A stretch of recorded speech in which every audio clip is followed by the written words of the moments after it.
Please just go ahead. Okay, thank you so much, sir. Anchors, now it is over to you, please.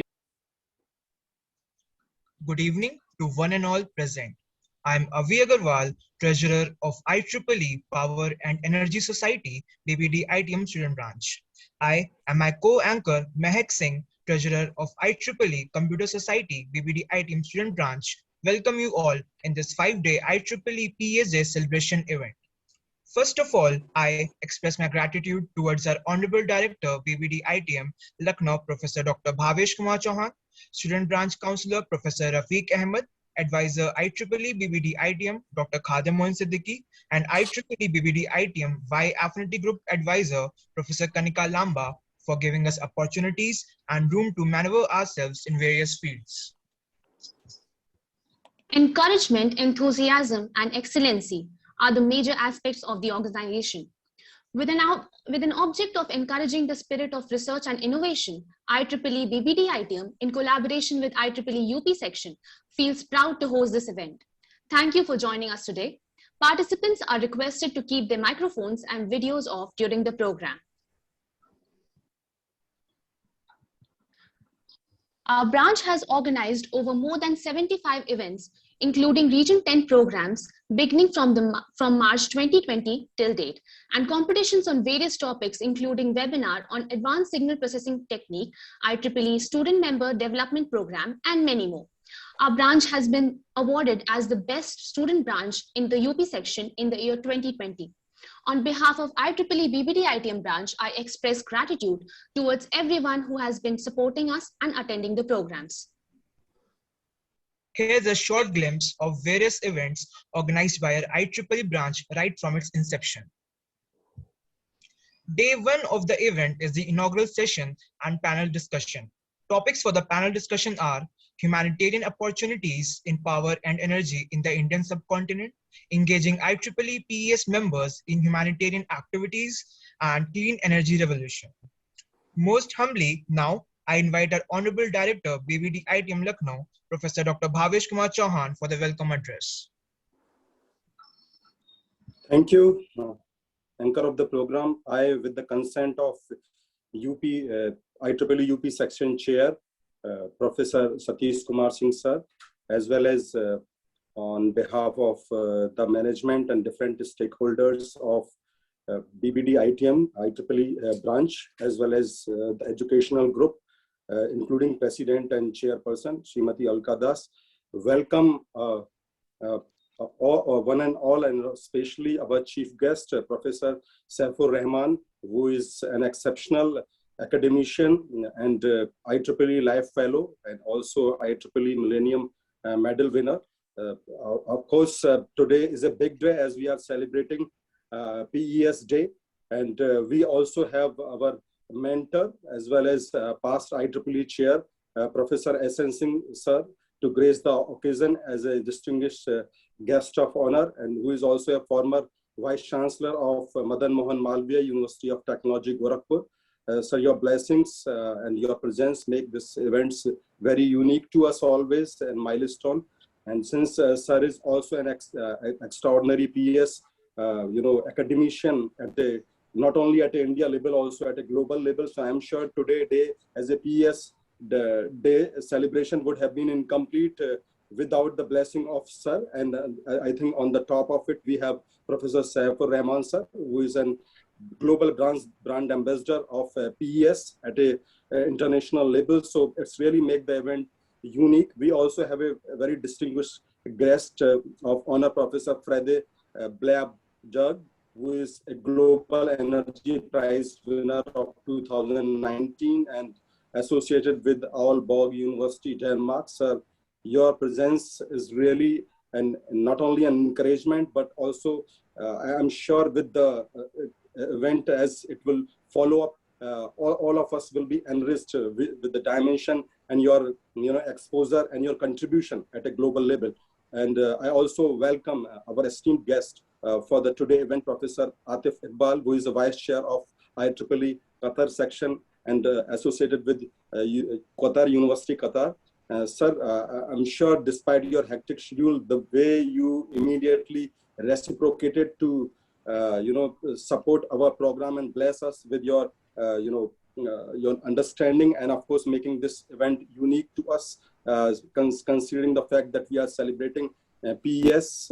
And since all of us are aware that PES days are celebrated in the month of April, the day when we change this power energy society into the power and energy society in 2008 onwards. And in fact, in last, I think 3 or 4 years, we have been celebrating this day at IEEE to help, the basically Indian community to contribute more towards environment and society. So this is really a very unique event in our academic calendar at the IEEE UP section. So as a IEEE UP section executive committee member, and with the blessings of IEEE past chair of IEEE India Council, as well as our chair of UP section, I also welcome Professor Tripta Thakur, who is an HOD of EE department, MNIT Bhopal, who has again really encouraging us with her gracious presence, and of course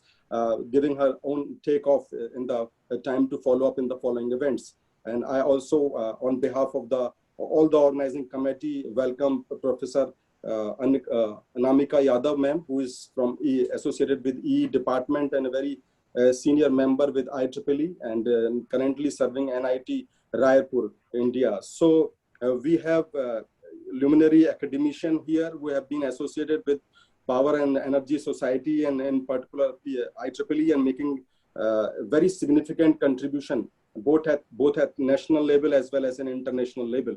So we are really on behalf of IEEE chapters, as well as on behalf of whole IEEE UP section, very much excited about the event. And I'm sure as the events will follow up, all the attendees and delegates whom I welcome, they will be enriched in terms of experience and the theme with which this year PES days have been targeted, considering that we are moving in a very challenging time, and considering the directive of WHO at a global level, it has been decided that all the events will be strictly online. So now I think it is also a best example how the technology can be used for the benefit of the society and the environment. And considering that in India, and particularly in UP and many of the states, lockdown is there, but still the excitement of all the students and IEEE volunteers from Lucknow, UP state, and all, not only within India, even some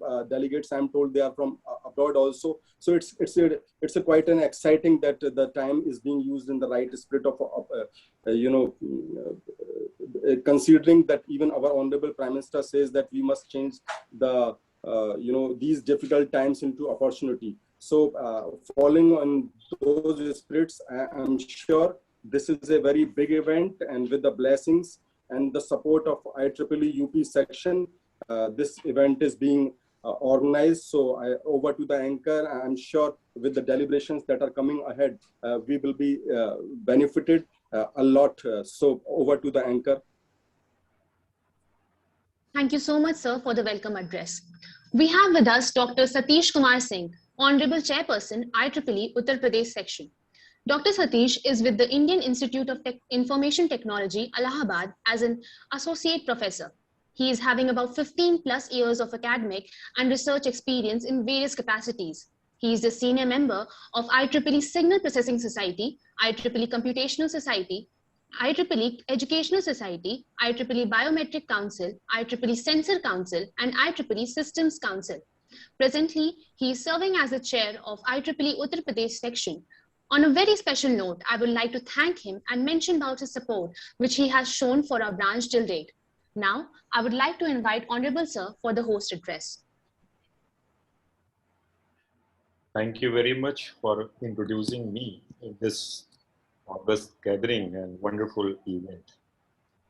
So first of all, a very good evening to all the dignitaries present over here in online dais, and I hope all is well at your end, including your family and friends.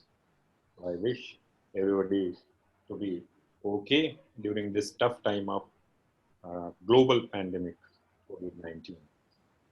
I, Dr. Satish Kumar Singh, the Chair, IEEE Uttar Pradesh section, welcome all the participants, speakers, and the panelists who consented to be the part of this mega event.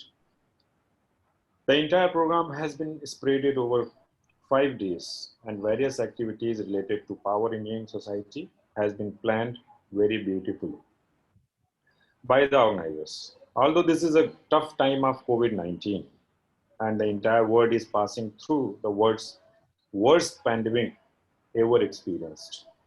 So this global pandemic has restricted all of us to meet physically. So due to this global pandemic, new normal has been set up.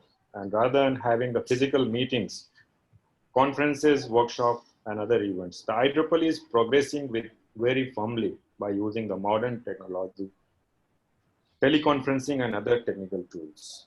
So today, all of us assembled over here in online mode at very first program of the mega event, that is inaugural function. So before the start of the event, I formally want to introduce the IEEE Uttar Pradesh section, which is under India Council and among 12 sections in India. The geographical boundaries of Uttar Pradesh section include entire Uttar Pradesh and Uttarakhand. Presently, there are more than 2,600 members who renewed their membership very promptly by the date. And at the end of this year, we are expecting about 3,500 active members in the section. All the members of IEEE Uttar Pradesh section are spread over 7 institutions of national importance by Government of India, like Indian Institute of Technologies, National Institute of Technologies, Indian Institute of Information Technologies, central universities, state universities, and various reputed institutions and universities. Section is having more than 80 student branches and 12 professional chapters and joint chapters. And the PES is the largest among them, having more than 380 members. Section has achieved great heights in last few years, and it is pertinent to mention that Uttar Pradesh section got awarded the first rank among all 59 sections of the region 10 by virtue of its large number of quality events conducted by the volunteers and the members of the section. The section's growth rate is monotonically increasing in terms of its membership, its activities, its volunteerism, and its visibility from last few years. The section is upholding its ethical and moral values throughout the operations and all timelines. So BBDITM is the most vibrant student branch of the section and has conducted so many activities in last 1 year. Actually, this is very new and young student branch and got awarded the best student branch at the section level. This mega event is based upon the Clean Energy Revolution initiative of Power and Engineering Society of IEEE and jointly organized by IEEE Uttar Pradesh section and BBDITM Lucknow.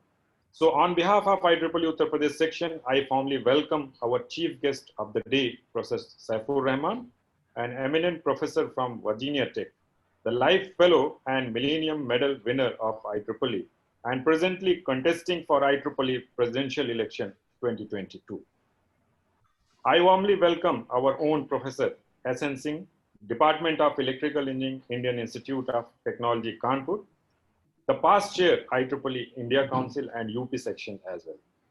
Professor Fred Blabjerg from University of Aalborg, Denmark, Professor Atif Iqbal from University of Qatar, Professor Ashish Kumar Singh, Department of Electrical Engineering, MNIT, Allahabad, Professor Tripta Thakur, Department of Electrical Engineering, MANIT, Bhopal, Professor Anamika Yadav, Department of Electrical Engineering, NIT, Raipur. It's great to apprise you all that more than 500 participants from all over India, along with few overseas participants, registered for the event. My warm welcome to all the registered participants as well. On behalf of IEEE Uttar Pradesh section, I am really thankful to the organizers from BBDITM Lucknow for taking the wonderful initiative of organizing such a great activity in fully virtual mode, despite the tough time of COVID-19. At last, my sincere thanks and warm welcome to one and all witnessing this mega event. Once again, thank you very much for providing the opportunity to speak in this August gathering. So from section side, I welcome all of you and a very good evening to all of you. Thank you very much. Thank you, sir, for the host address. Now, with great privilege, I introduce our first guest of honor, Professor S.N. Singh. Professor S.N. Singh obtained his MTech and PhD in Electrical Engineering from Indian Institute of Technology, Kanpur in 1989 and 1995. Presently, he is professor at Department of Electrical Engineering, IIT Kanpur.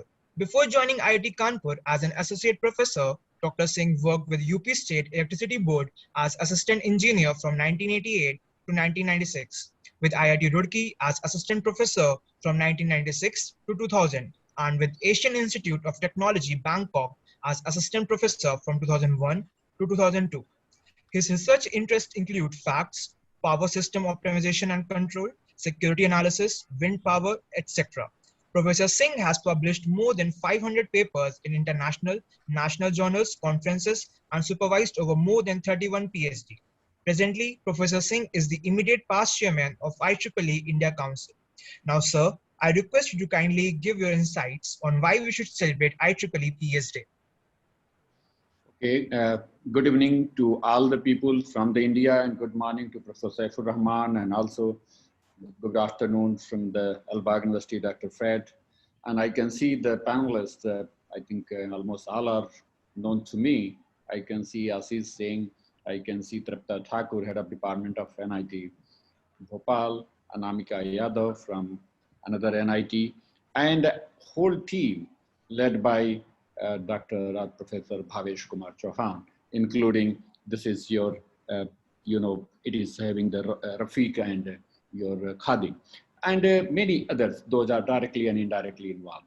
I can see right now there are more than 360 participants are attending and watching this inaugural session of the PS Day, which is no doubt is hosted by BBDNITM, but it is basically a section event as well. So already our section chair, Dr. Satish Kumar Singh, has given and he has given some of the outline about our UP section. And one at a time, I remember the UP section was not known to people, but now the UP section has put the place at the global map in the very, very right direction.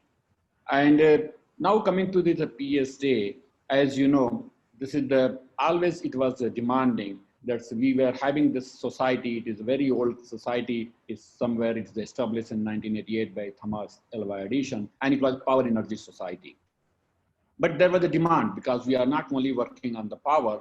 People are saying now the energy is also going to be very, very important, but also no doubt the power and the energy is slightly some difference. People say, why not we can include the both aspects? And you know, on the April 22nd, 2008, under the PS President, President Engineer Wanda Retter, that she announced in the IEEE PS Transmission and Distribution T&D conference, namely the very popular conference in the US. It was held in Chicago, Illinois, and it was declared that we are moving from the PS Power Engineering Society to Power and Energy Society. You can say abbreviation has not changed so that there should not be any confusion. And they started celebrating the PSA industrial.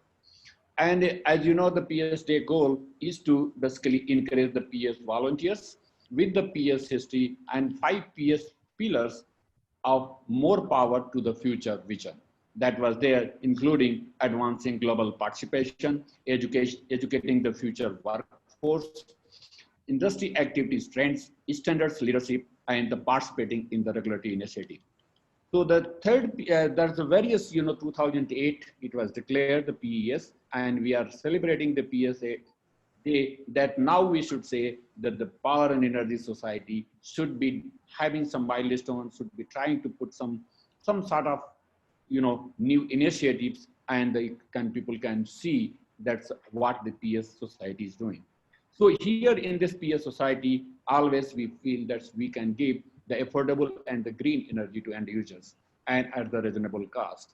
As you know, there is a huge transformation of the Power and Energy Society, as well as you can say power system engineering, or you can say simply electrical engineering.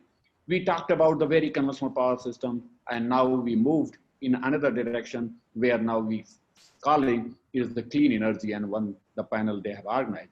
But nowadays we are moving further and we are saying the digital energy transformation.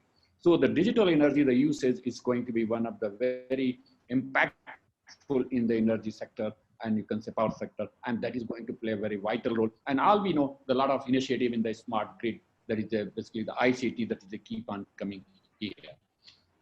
So we are basically keep on doing all these things, and it is the basically basic of the power energy society to motivate our young minds, the young volunteers to be connected with the society and take the maximum fruit from this society, which is already. So it is in terms of there are a lot of privilege, a lot of even the benefits are given to the students member, especially if they are attending the Power and Energy Society general meeting, which is annually held in some part of the world, especially US and Canada. So they get a lot of travel support. They get even the accommodation supports. So it is basically a huge benefit they can see, even though there are other conferences also where they are provided. So and also you can be connected with the elite people. Here you can say already there are the 6-7 people, those are in the Power and Energy Society, they are doing a great, and I thank this honorable, this is Saifur Rahmanji,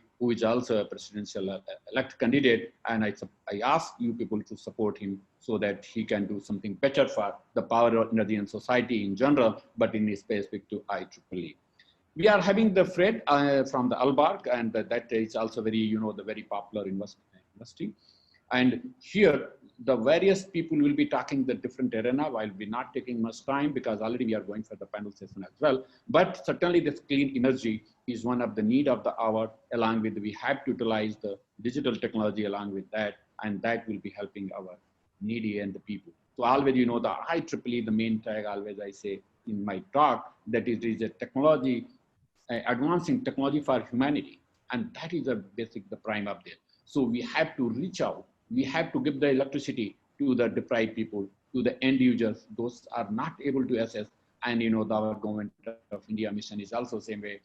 And also we are trying to give the energy in the better way and the very conserved way. So with this, I'll stop, and again in the panel session I'll start. So thank you, this BBDNIT and his team, Bhavesh and his team, for giving this opportunity to share my views. Thank you very much. Thank you so much, sir, for your words of wisdom. Moving ahead, our second guest of honor is Professor Fredde Blabjerg. Fredde Blabjerg is a Danish professor at Aalborg University. At Aalborg, he works in the section of Power Electronic System of the Department of Energy Technology. Blabjerg's research concerns the application of power electronics, including adjustable speed drives, microgrids, photovoltaic systems, and wind turbines. He has received 17 IEEE Prize Paper Awards, the IEEE PELS Distinguished Service Award in 2009, the EPE PEMC Council Award in 2010, the IEEE William E. Neville Power Electronics Award 2014, and the Willem Can Rasmussen Research Award 2014. He was the editor-in-chief of the IEEE Transactions on Power Electronics from 2006 to 2012.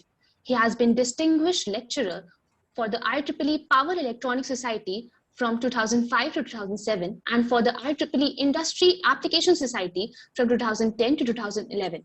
He was nominated in 2014 and 2015 by Thomson Reuters to be between the most 250 cited researchers in engineering in the world. Sir, now I invite you to guide us through your speech. Okay, thank you very much, and thanks for the invitation to attend this workshop today. It's a great honor for me, and I would say good morning, good day, and good evening to everybody. I'm sitting now in Denmark and have for many years been working with, let's say, energy transformation of societies, and the PES day or month, as we call it, I would say becomes, let's say, more and more relevant in that sense that what we are looking into is much more electrification of the world. I see we have at least two big challenges for the moment. One is that we need to meet like this, and we have learned a lot as the COVID-19 is really challenging the world and will continue to challenge us. Hopefully we are able to solve the situation within let's say years or few years or maybe in 1 year, as we have some solutions for the problem, and the solution is the vaccine, which seems to be extremely efficient. So this is coming and solving some of the challenge we have now. But we also have another challenge, and this is the climate change, which is quite clear that the human being is one of the main reasons for the climate change, and we need to change how we are behaving, and especially how we are behaving in terms of energy consumption. And in that sense, there are many solutions and many dimensions in order to do that. But there is no doubt that we have to look at how we are generating our electricity and energy for doing what we want to do in a modern society. And in that context, we need a very big transformation of transportation, where everything is fossil fuel based today. And the most efficient solution seems to be the electrification of the transportation, but that's a huge transformation in general. But as another point, we can also say that we have to save energy. We have to do it as we have to use it as efficient as possible. So that means energy efficiency is also important in the big space of solutions. But a third area of solutions are, of course, the generation of energy. And in that context, the renewable generation is important, because in case that we have renewable generation, we have a sustainable generation. So the transformation is important. And in that context, Power and Energy Society, they are, let's say, putting all things together from generation to consumption. And we are looking into a situation where we are going to consume much more electricity in the future. So it has never been more important than now to celebrate and have focus on the PES days. And I have not even mentioned one of the big challenges we also have, and that is the ability to store energy long-term wise. How do we do this? Batteries will not be the solution. We need something else, and we need electricity in that process. So, seen from a perspective of the day-to-day, I would say that in general, when we are contributing with solutions for let's say the climate change, we are also contributing to what I would call the humanity, because the solutions are necessary. And I think it's not really a big problem to engage young people in this field, because everybody can see that it makes sense. And in that context, work can be done on big power scale, work can be done on medium power scale, and work can be done at a very small power scale, where we are, let's say, electrifying places around the world where there is a little amount of electricity. So there are a lot of possibilities for all people. And I would say the most important people in an activity like today are all you young people, because you are the people who should make the solutions, so the world is becoming, let's say, sustainable on the long run. So with that, this is just a short introduction to today, and I look forward to be a part of the panel discussion. I will welcome you to this session, and look forward to attend. So thank you. Thank you so much, sir, for your guidance. Moving on with today's event, we have Professor Tripta Thakur with us. Professor Tripta Thakur is currently a professor at National Institute of Technology, MANIT Bhopal, India. She is a graduate in electrical engineering with master's degree in power electronics from IIT Kanpur and has a PhD from IIT Delhi. She has been recipient of several awards such as Commonwealth Research Scholar, Commonwealth Academic Fellow at Durham University Business School 2014, Co-Fund Senior Researcher at Durham University Business School 2016, visiting faculty at Asian Institute of Technology, Bangkok 2010, technical member for International Electrotechnical Commission, etc. She has a teaching and research experience of 28 years and has nearly 100 publications to her credit. She has also been a consultant for evolving a possible common South Asian electricity markets. Ma'am, I would now like to invite you to add your expertise to the session.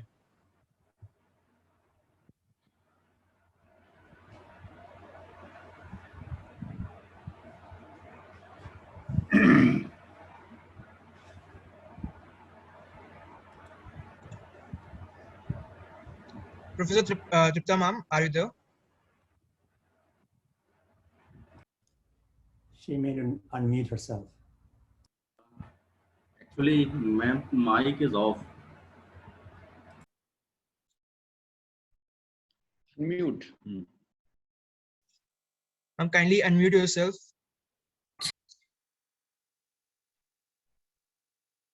No, it's okay. Now unmute yourself. Only this, I can see this. You are muted. Oh, I was not able because you have not made me host. So I was not able to unmute myself. Okay. Anyway, good evening, everyone. And thanks for giving me this opportunity to be in this Pes Day and be with the very honored panel. And I'm really honored to be part of today's event. For me, actually, world is really facing two major issues. And the one is, as we all understand, is the environmental concern. And the second one is energy security. And the solution for both these two challenges which the world is facing is renewable energy and the clean energy. And as we all know that we all are doing major steps, we are doing a major progress for implementing energy policies, which will be in the path for achieving the United Nations Sustainable Development Goal. And India is also doing a step in this direction, and we have done and set up a target for fulfilling 220 gigawatt, adding 220 gigawatt by 2020. So we are doing a lot, and this, when we will talk about the Sustainable Development Goal, and the very first thing which really impressed me about the IEEE initiative is that they are talking about the humanitarian aspect also. And there, here in IEEE, as we are talking, we know that most of the participants who are with us today are the students. So we have a very good ecosystem where we are involving the student, young generation, who is going to become leader in future. So this is going to be a very, very good achievement by IEEE. And because if we involve everyone, and when we talk about the successful policy implementation and ultimately catering the need for electricity assets, especially to the nation where still we are not able to provide electricity to all. Fortunately, in India, we can very proudly say that we have electricity for all, but we are still working for boosting energy efficiency and especially taking care and involving more and more penetration of renewable energy, so that we can ultimately take care of our environment, will reduce air pollution. And many studies have already given indication in this direction.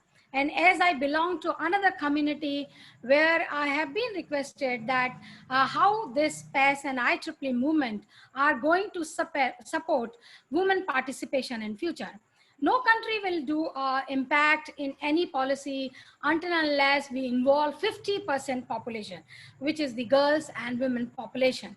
So there is a time when we have many activities where we can encourage women participation, because ultimately if they will participate, we will clearly say that everyone is participating. And I know that in the IEEE, especially in the women section, there are many activities and many focus for involving more and more leaders in engineering era. So in this way also the IEEE is doing a great, and I'm looking forward for panel discussion. And thank you very much for giving me this opportunity. And the time has come where everyone need to focus that how we can take care of the challenge of energy security as well as environmental concern. We really need to participate in each and every event where we are very cautious that how much we are contributing and how much step we are taking to curb the environmental disasters which people are saying are going to come up. We are already facing the major challenge in the terms of COVID-19 pandemic, and we are really would like to prepare ourselves so that in future we should not have these kind of environmental problems in future. We need to talk about the solution, and IEEE is providing us the platform. I'm very hopeful that the young generation who is today with us and going to participate, we are really very happy to address your issues in panel discussion. Thank you very much. Thank you very much, organizers, for taking initiative for celebrating IEEE Pes Day. Thank you very much. Thank you, ma'am, for sharing your deep knowledge. Our next guest of honor is Professor Atif Iqbal. Professor Iqbal is currently a professor of electrical engineering with Qatar University, Doha, Qatar. He has published widely in international journals and conferences. He has authored or co-authored more than 390 research articles and 2 books and 3 chapters in 2 other books. He has supervised several large research and development projects worth more than 8 million. He has supervised and co-supervised several PhD students. His research includes power electronics, variable speed drives, renewable energy resource, smart grids, complex energy transition, active distribution networks, etc. Dr. Iqbal has received several Best Research Paper Awards such as IEEE ICIT 2013, IET CESCON 2013, Sigma 2018, IEEE CENCON 2019, and IEEE ICIOT 2020. So kindly bless us with your speech. Thank you. Thank you very much for introduction. I'm glad to be the part of this PES Day celebration. And this year, the theme is the clean energy from the PES society. And we have the 2 very important dignitary with us, and Professor Saifur Rahman and Professor Balab Judge. They are the people known for the energy efficiency and the clean energy development in the present era. We are very lucky to have these people around us for the PES Day celebration. And COVID-19 has actually given this opportunity for joining such a large number of dignitaries in this PES Day celebration. And we can see that many people are joining us in today's meeting. And as the theme of the year 2021 is also clean energy from PES Day, and the world is actually transforming in the sense that the energy is transforming from the conventional fossil fuel base to the renewable energy system, clean form of energy. And the people who are behind this transformation are with us. So that's all from my side, and I'm looking forward for a great day today. Thank you very much. Thank you, sir, for sharing your knowledge with us. Lastly, I would like to introduce Professor Anamika Yadav. Professor Yadav received the BE degree in Electrical Engineering from RGPV Bhopal in 2002, the MTech degree in Integrated Power System from VNIT Nagpur in 2006, and PhD degree in Electrical Engineering from CSVTU Bhillai in 2010. She was an assistant engineer with Chhattisgarh State Electricity Board, Raipur from 2004 to 2009. She has been an assistant professor with the Department of Electrical Engineering at NIT Raipur since 2009. Her research interests include the application of soft computing techniques to power system protection, flexible AC transmission systems, and smart grid. Professor Yadav received the Institution of Engineers India Young Engineers Award from the Electrical Engineering Division from 2015-2016. Now, I would like to invite Professor Yadav to share some intellectual words with us. Over to you, ma'am. Thank you for the nice introduction. It's my honor and privilege to be part of this PES Day celebration. And we are lucky to have the international dignitaries with us. I would like to thank Dr. B.K. Chauhan sir, Director BBT ITM Lucknow, and the organizers for giving me this opportunity to be a part of this PES Day celebration. IEEE PES is the oldest and the second largest society focused on scientific and engineering knowledge, and it is concerned with electrical power and energy. 12 years ago, on April 22nd, 2008, IEEE Power Engineering Society had a name change to Power and Energy Society to adapt the changing nature of power generation and the growing diversity of engineers. This announcement was made by the former IEEE PES President Wanda Reader at IEEE PES Transmission and Distribution Conference in Chicago. It has broadened the horizons and renewed determination to serve not just the present need, but also the future need of members as well as the society. This day has been officially celebrated as PES Day for the past 3 years. So now today we will be celebrating it the 4th PES Day. All activities which are conducted in the month of April are counted towards PES Day celebration. PES Day goal is to engage the PES volunteers with the PES history and the 5 PES pillars of more power to the future. First, advancing global participation. Second, educating the future workforce. Third, industry activity trends. Fourth, standard leadership, participating in regulatory initiative. And the theme of this 4th PES Day is Clean Energy Revolution. Our world is changing faster than ever, and the climate change is perhaps one of the major problems humans are facing. Being the society that governs the engineering aspects of energy production that has resulted in greenhouse gases and global warming, we must educate everyone on the solutions and technological developments that are happening to slow down these issues. The best way to reduce the pollution by power and energy is to switch towards the renewable energy sources. The most popular renewable energy sources are solar, wind, hydro energy, tidal energy, geothermal energy, and biomass energy. Nowadays, these renewable energy sources based distributed generators are integrated into power system network at various levels such as distribution and sub-transmission level based on the capacity of the DGs. To meet the local loads locally, these microgrids have formed which have several advantages over conventional grid.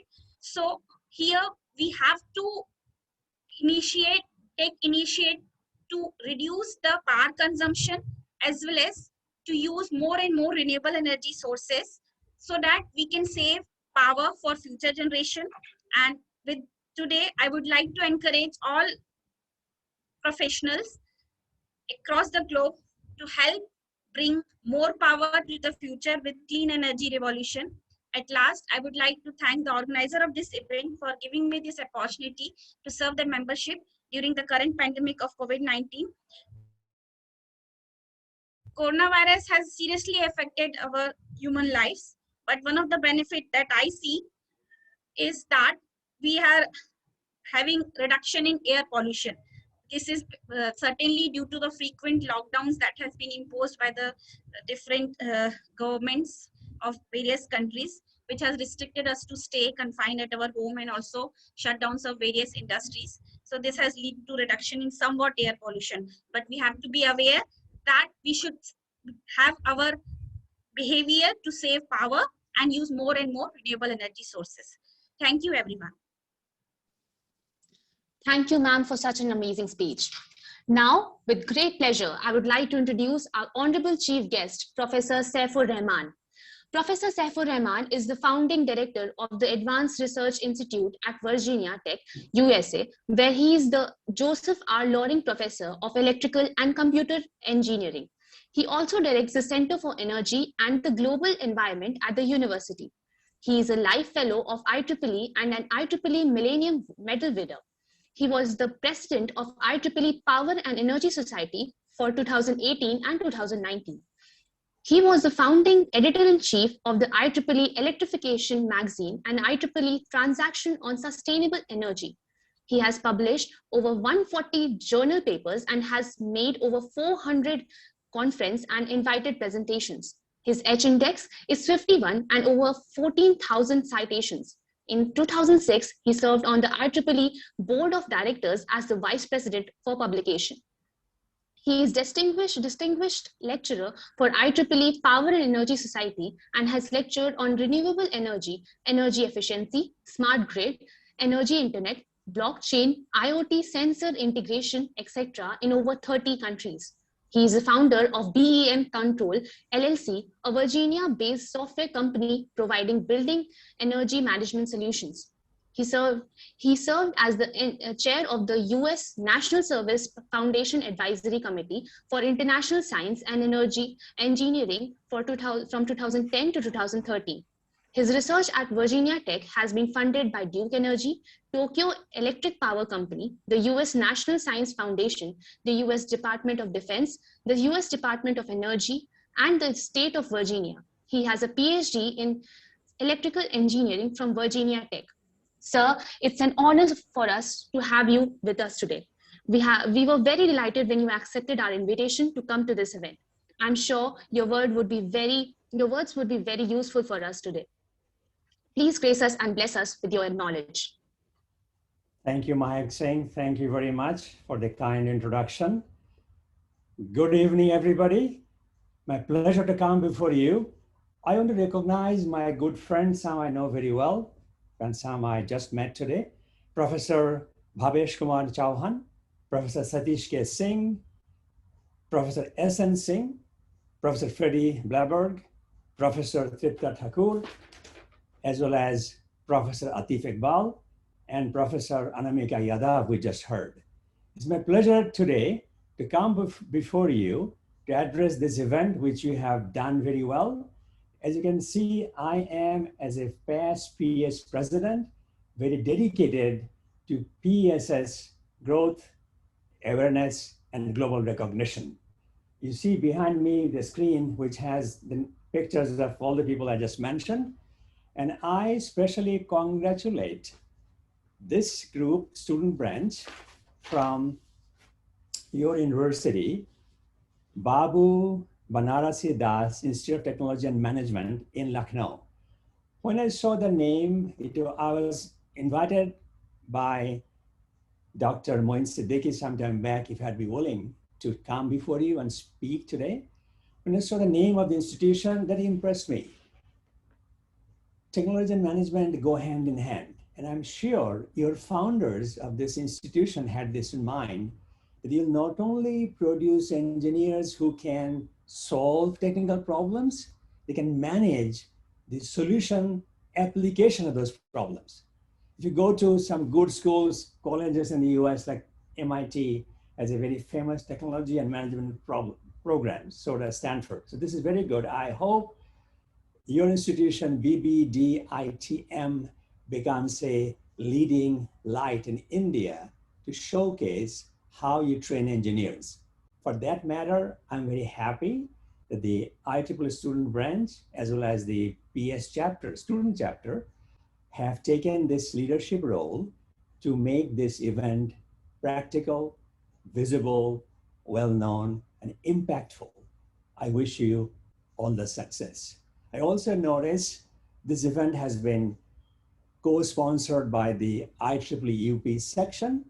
I know UP section very well. I've given talks in UP, not Lucknow event, but in the section many times.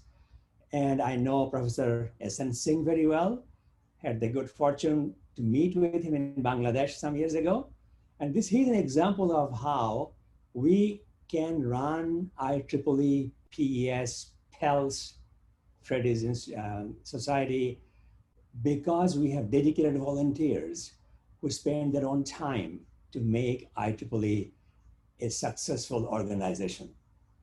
And you have to take leadership roles. So people spend their own time to become leaders.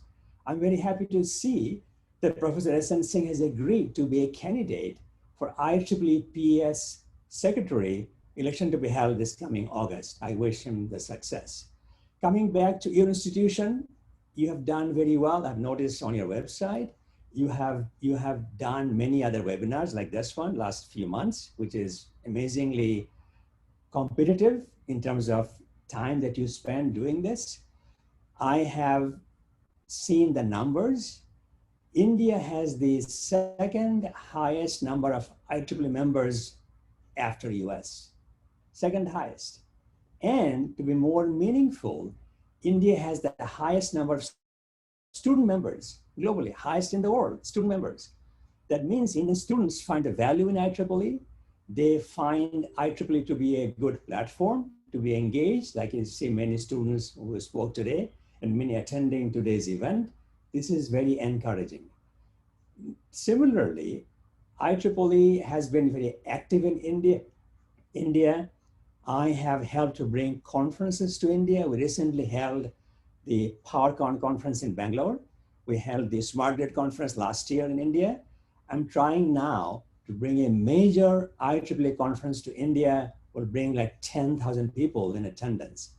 I know COVID has slowed us down in terms of physical meeting, but I hope it's not going to be there very long. Beginning end of this year, early 2022, we'll have opportunities to come face to face and meet with you. I still hope to visit India this year later on. I hope my wish will be successful. I've given over the last 20 years more than 75 lectures and webinars in India, 75. Last year alone, 2020, I gave 24 webinars. Many of you have seen me. 24 webinars from Kashmir to Kerala and Hyderabad to Assam, all over India. India is my most popular destination. I give a lot of talks. I come from Bangladesh, but I understand Hindi very well. In fact, I still have family in India today in West Bengal. So India is very close to my heart. I hope we will be able to work together going forward. And as we have heard already from Freddie and Professor Anamika just now, India is a global leader in clean energy, both in terms of wind energy, solar energy have grown significantly. The current government has set very ambitious goals for India to produce more solar and wind, for hydro, of course.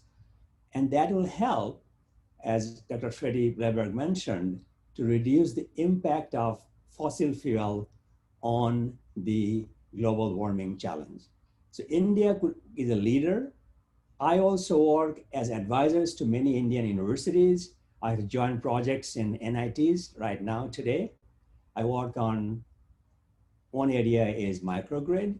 So one is called village level microgrid.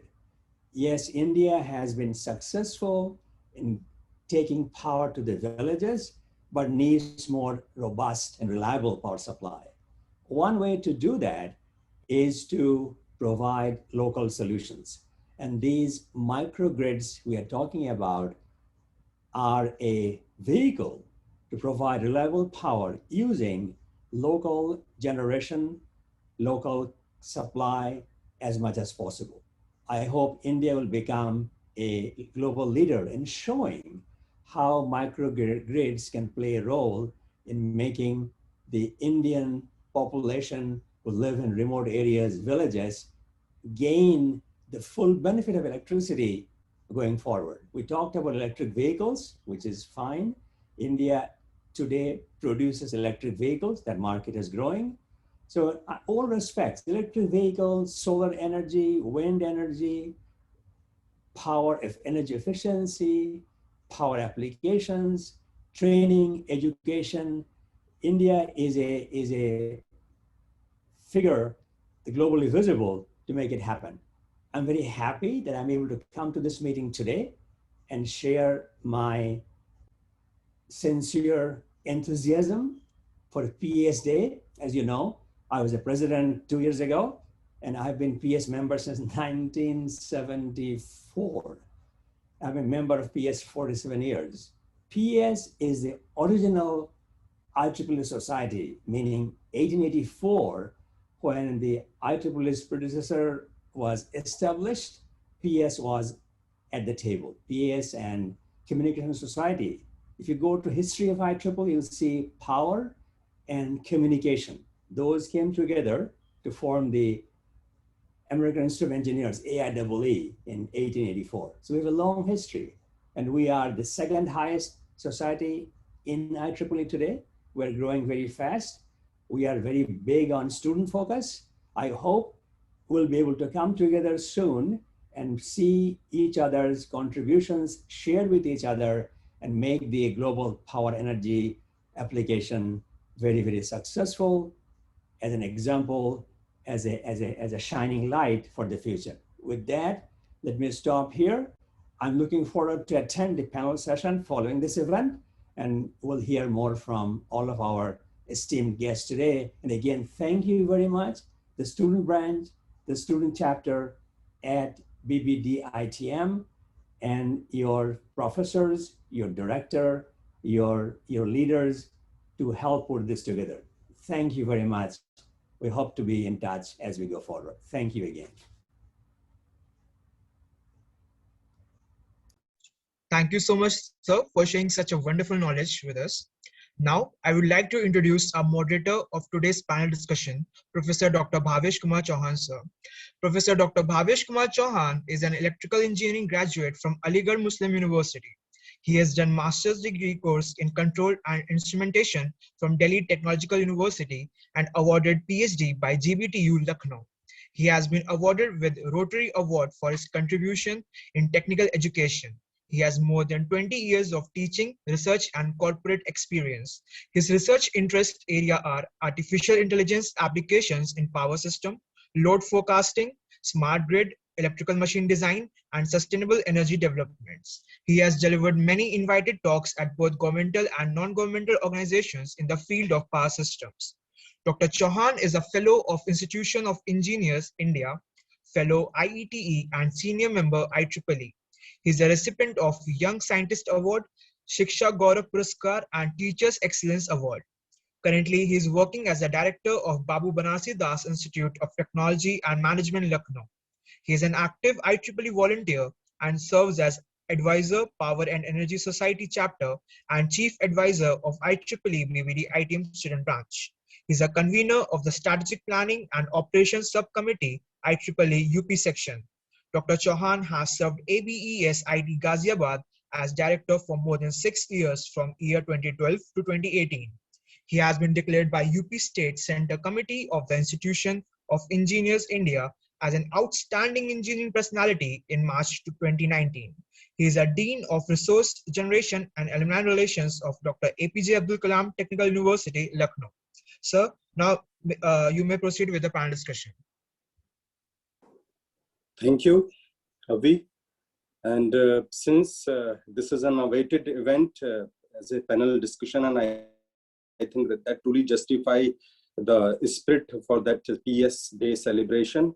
So I consider it my privilege and honor to welcome once again the esteemed speakers who have just addressed in last couple of minutes on different issues. But since considering the theme or the topic of the panel discussion today, which has been suggested for the Pes celebration by the IEEE Pes Society, the first one, as introduced by the anchor itself in the initial part of the program, is the humanitarian opportunity in power and engineering energy. And definitely we will be, for the knowledge of the speakers, we will be targeting this particularly in context of Indian subcontinent in particular, but otherwise at a global scale in general. And since the theme particularly has been declared for the Pes Day celebration precisely as a clean energy revolution, so we will be talking about this in different facets. And I'm sure the celebrated, I would say, sort of a celebrity in the power energy field, we will be enriched and benefited with this discussions. And then, of course, we will be also talking on the facets of engaging IEEE Pes members in humanitarian activities, which is a very important dimension. So I will initiate this discussion as an honor to our chief guest of the day. And the first query, though, as we saw that in the address that he just shared or blessed us, there was a lot of warmth and to the Indian subcontinents and the proximity that he declared for the Indians. And of course, he has had interactions with a couple of the speakers. So considering that he is sort of a brand ambassador from the PES society, because if we watch on net also, he has been promoting this. And so I once again offer a deep sense of gratitude, sir, to you for having agreed the invitation from our convener, Professor Dr. Moin Siddiqui and Professor Rafiq Ahmed, that we shared with you. And I know your schedule is quite hectic, but then since you wanted these celebrations all across the globe to be in the right spirit, so considering this a significant event, you have really obliged us by accepting our invitations. So my first query with the permission of the UP section chair, who is the host of this event, Professor Satish Kumar Singh, and also once again welcome Professor Ashish Kumar Singh, who is the past chair of UP section, who is also there in the event. I addressed this concern, and I would say, if you call it query, that sir, I hope Professor Saifur Rahman sir could hear me. Sir, am I clear to you? Because I am initiating the discussion with you. Yes, you are yes, very yes, loud yes, and clear. I hear you very well. Thank you. Thank you, sir. Thank you, sir. And as you saw in my, you might have listened in my introduction, the load forecasting was my first research area. And your work is an introductory and principal work. So if anybody who does a work in load forecasting, he initiates his research work with your principal papers. So for me, of course, it's really a very, though we have conducted 76 events in last 1 year, but you know, having a teacher who has taught me and who is an exceptional academician, Professor SN Singh, in this panel discussion, and you, whom I have not met, but I have heard and I have read your work thoroughly, particularly on load forecasting, it's really a very big day, both as a personal level as well as on a professional level. So I know the similar kind of enthusiasm and excitement I really tell you is within among all the office here, including our IEEE Student Branch chapter chairman Marut Nandan Tripathi and treasurer Webist Master. As soon as we got the news that you will be blessing us along with Professor SN Singh and Professor Frede, you know, they were very excited, and then came acceptance immediately by Professor Atif Iqbal and all other professors. So that was really quite an exciting event. So I think we are really looking forward for the content as well as, of course, a new dimension. And I think it will be rediscovering certain perspective. So in that context, the first concern and query is, so do you think that the world will be able to reach 100% of its electricity needs, you know, from the clean energy sources? Of course, as Professor Anamika Yadav just said, and, you know, Professor Tripta Thakur, in fact, said that, you know, India is now no more a, you know, electricity deficient country. It is producing, but then she was talking about the efficiency part. And load forecasting comes into that context. I'm really compelled to mention it once again, because you really discovered it for the, you know, for the global world in a proper sense as a research area in your early days. So, sir, this concern is really a very important issue for all electrical engineering students, or I would rather say all engineering students, that will be able to really fulfill our 100% of our energy needs with the clean energy sources. Is it a concept or is it a practical thing that will be able to be achieved? So what is your take on that, sir? Kindly illuminate us. Thank you, Dr. Chauhan. When I heard about you, I heard load forecast. I remember I visited AMU many years ago myself, gave a talk on load forecasting at your institution many years ago. Yes. Thank you for bringing it up again. Well, coming to your question, it's a matter of time. Many countries have different objectives. When you talk about shall we be able to meet our demand of electricity, renewables? Answer is yes. When? That's an issue of discussion. Different countries have different objectives. If you go to US market for now, and US market is 50 states. Each state has its own target. California have said by 2035, they will be carbon neutral, 2035. US government, Mr. Biden said 2050 US as a whole. carbon neutral. That are those examples. China, maybe 2060. India, maybe before that. India and China, the two top countries using coal today. Top two. China 1, India 2. Coal usage. That's, of course, heavy carbon source. That number is coming down. You do not see as many coal plants being installed in India. It used to be 10 years back. Number has come down. We're trying to meet solar, use solar and wind and hydro to some extent for energy. Even though hydro is renewable, you notice I don't say hydro much. There's a reason for that. India, especially hydro, very political. It's very difficult to build a hydro plant anywhere in India today because of local objections. And there's other reasons for that. Wind and solar do not face those challenges. So I would focus on wind and solar more, but the problem is, we all know, wind and solar are intermittent. They're not there all the time. They may not be there when you want it. How you deal with this? Dr. Freddy briefly mentioned storage. That would be a game changer. Not just battery, there are other storage like pump storage, hydro, compressed air, capacitors, many different ways to store energy. Those areas have to be focused on. And I'm sure your students will be given visibility for those topics. And someday, like you have done, Dr. Chauhan yourself, you did a load forecasting, you've done master's, PhD, moved on, have done a lot of good things. So you are a role model for your students, what can be done. So my final response is, yes, we do the work, but we must serve as role models in front of these young students who will be excited and then devote their time, energy, and ambition to do this work so that we can build a system which is carbon neutral. So again, role models, examples, and give them opportunity to think openly and without boundaries what is achievable. Answer is yes to your question. Timing will depend on how aggressively we can go forward. Thank you for your question, sir. Thank you, sir. Of course, you gave us really a very clear picture.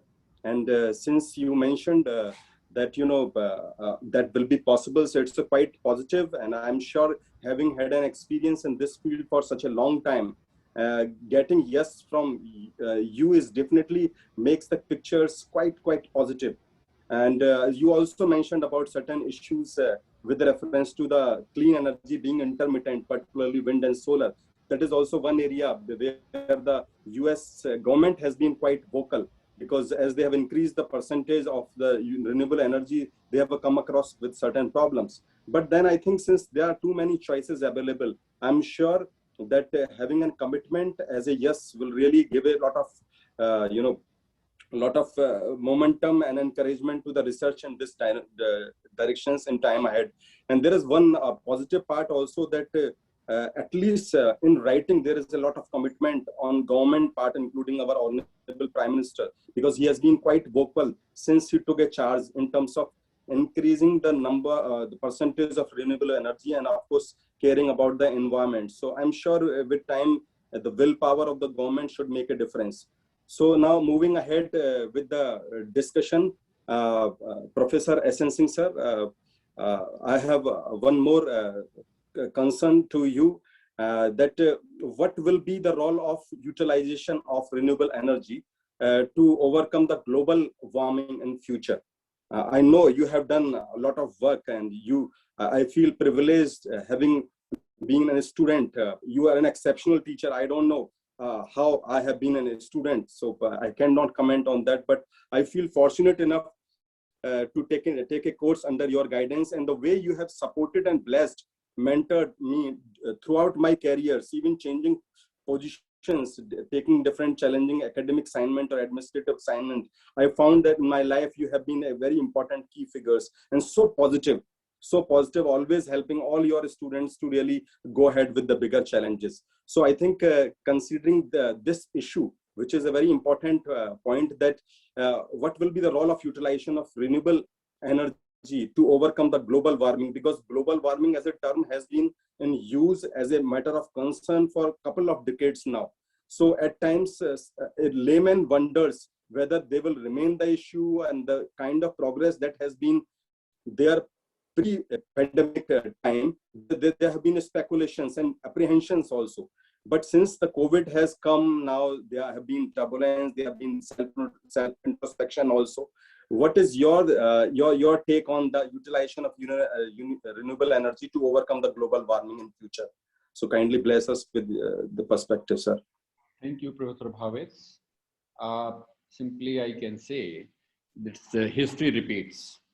If you see the power system engineering, it was the load and generations were very together. And the latter part, due to the clean and the environmental and also availability of the coal or natural resources, they were far from the load centers. And then we started shifting our generators far in from the load centers. And now you can say we are coming back again, where we are trying to trap the renewable energy sources, distributed generation wherever is possible and take in the power system. So that, because we know the sustainability, because once the system was growing, our concern was to development. And always we are going for the heavy industry, we were meant for the very high huge power generations, including hydro, gas, and other things. But the later then we found that we are exhausting our resources, we are polluting our environment, then people have started talking about the sustainability. And once you are going for the, the sustainability and the development, both are the contradictory things. If you are developing, sustainability will be also checked together. So we have to now come, and these renewable energy sources are going to add this, giving sustainability to energy resources. As you know, we are having the plenty of, this is a natural energy, which is not inside the earth, it is basically in the sky and the air, and that is, we are having the huge solar potential, wind potential we are having very limited in our countries. Some countries are having more, like European countries, they are having huge potential, but we are having the solar potential, and our government is also tapping. So this clean energy, we are talking that we can replace from the fossil to 100% clean is still a question of debatable. Earlier, once I remember, I attended many general meeting where we were talking the 2020, means 20% we were talking the renewable energy sources. Now we are talking about the 14, now we are saying 60. We don't know at what level we are going. So once we are going to more and more renewable energy sources, along with the technological development, now the technology is also moving. So already I talked in my inaugural session that it is a clean, but now we are the digital energy transformation, but we understood that it is the clean is one, means it is a decarbonization is one aspect. 3 Ds are required in the digital energy transformation. One is the decarbonization, where we are talking the clean power. Now, after that, we have to utilize the digital technologies, either communication, machine learning, artificial intelligence. All these technology must be used for the benefit of the society, benefit for the power generation and utilization. That is basically digitization. And 3rd D is basically the distributed. It may be the distributed control, it may be distributed energy resources, and these clean energy resources are especially, they are the distributed in nature. And then we have to use them in the proper way in our system. At the same time, there is a lot of other things are changing. You know, the electrical engineering is basically impacted by many other engineering, like you can say the thermal power station, more mechanical engineers are there. If you're going in the nuclear, you will find the chemistry people are there. If you're going in the wind, now even the aeronautics department and other people are there. So it is in growth. You can see our principle of the induction machine and synchronous machine is running for continuously for many, many years. So taking those technologies, ceramic engineering, that has already, pushed a lot that we are going for very, very, very, very big the alternators and also going for very huge transmission lines. So the technological development in all area, and now we are going to the information and communication, is making our renewable energy sources in more and more viable. No doubt the forecasting is, always the load once changes, generation must follow, but the renewable energy or most of the clean energy technology are non-dispatchable because you cannot control them. You can make it zero, but you cannot increase, because if the wind speed is there or solar is there, then only you can generate. And they are also intermittent and the nature dependent. So the forecasting is going to very vital play, and that will be there. Another changes now, we were only thinking the static loads. Static load means whatever the load you are doing, it is a connected point. Now you can say our loads are dynamic, means electric vehicles are moving and they can be connected anywhere in the system. So that is also going to put a lot of challenge in the electric vehicles, and that will be basically, of course, it is making our system more green in terms of the cities and other things. We know Delhi and other, especially in the winter, how it is hazardous to live and other things are there. So and at the same time, now it is a focus to people because the energy is now treated as a very precious element. And very precious, then we have to go for the efficiency improvement. We have to utilize, we have to make it simple and cheap so that it can go to the end users, and the renewable energy sources are one of the options. At the same time, we are going to, there are various challenges which I see that we are going more and more renewable energy sources. The inertia of the system is almost zero, and we want some control of wind. We can have some control and other things, but in this your wind and your solar, this inertia is one of the issue. That's the sudden change may cause a lot of fluctuation in the frequency. And another people are talking about the cyber security in the power system, that computers, those are operated with the IP addresses here and there, and then people can hack and your grid can be collapsed. So that cyber physical systems is another one people are talking. And at the same time, now the electricity is not a very small, simple commodity. Now it is treated as a marketable and tradable commodity. And that's, we require a very efficient market. We require a lot of, it's very special commodity. We require the demand response. Those are participating in the market so that we can give huge business as well.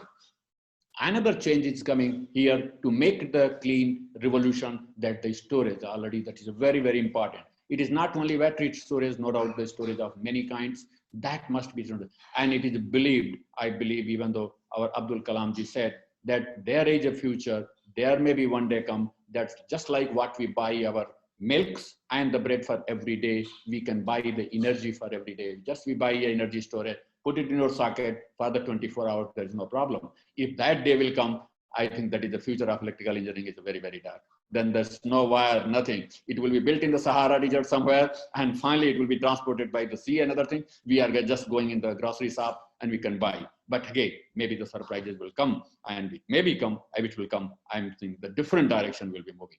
So with thanks, I'll give other opportunity to other speakers. Let us listen to them. Thank you very much. Thank you very much, sir, for giving such an in-depth analysis of role of utilization of renewable energy versus global warming in future.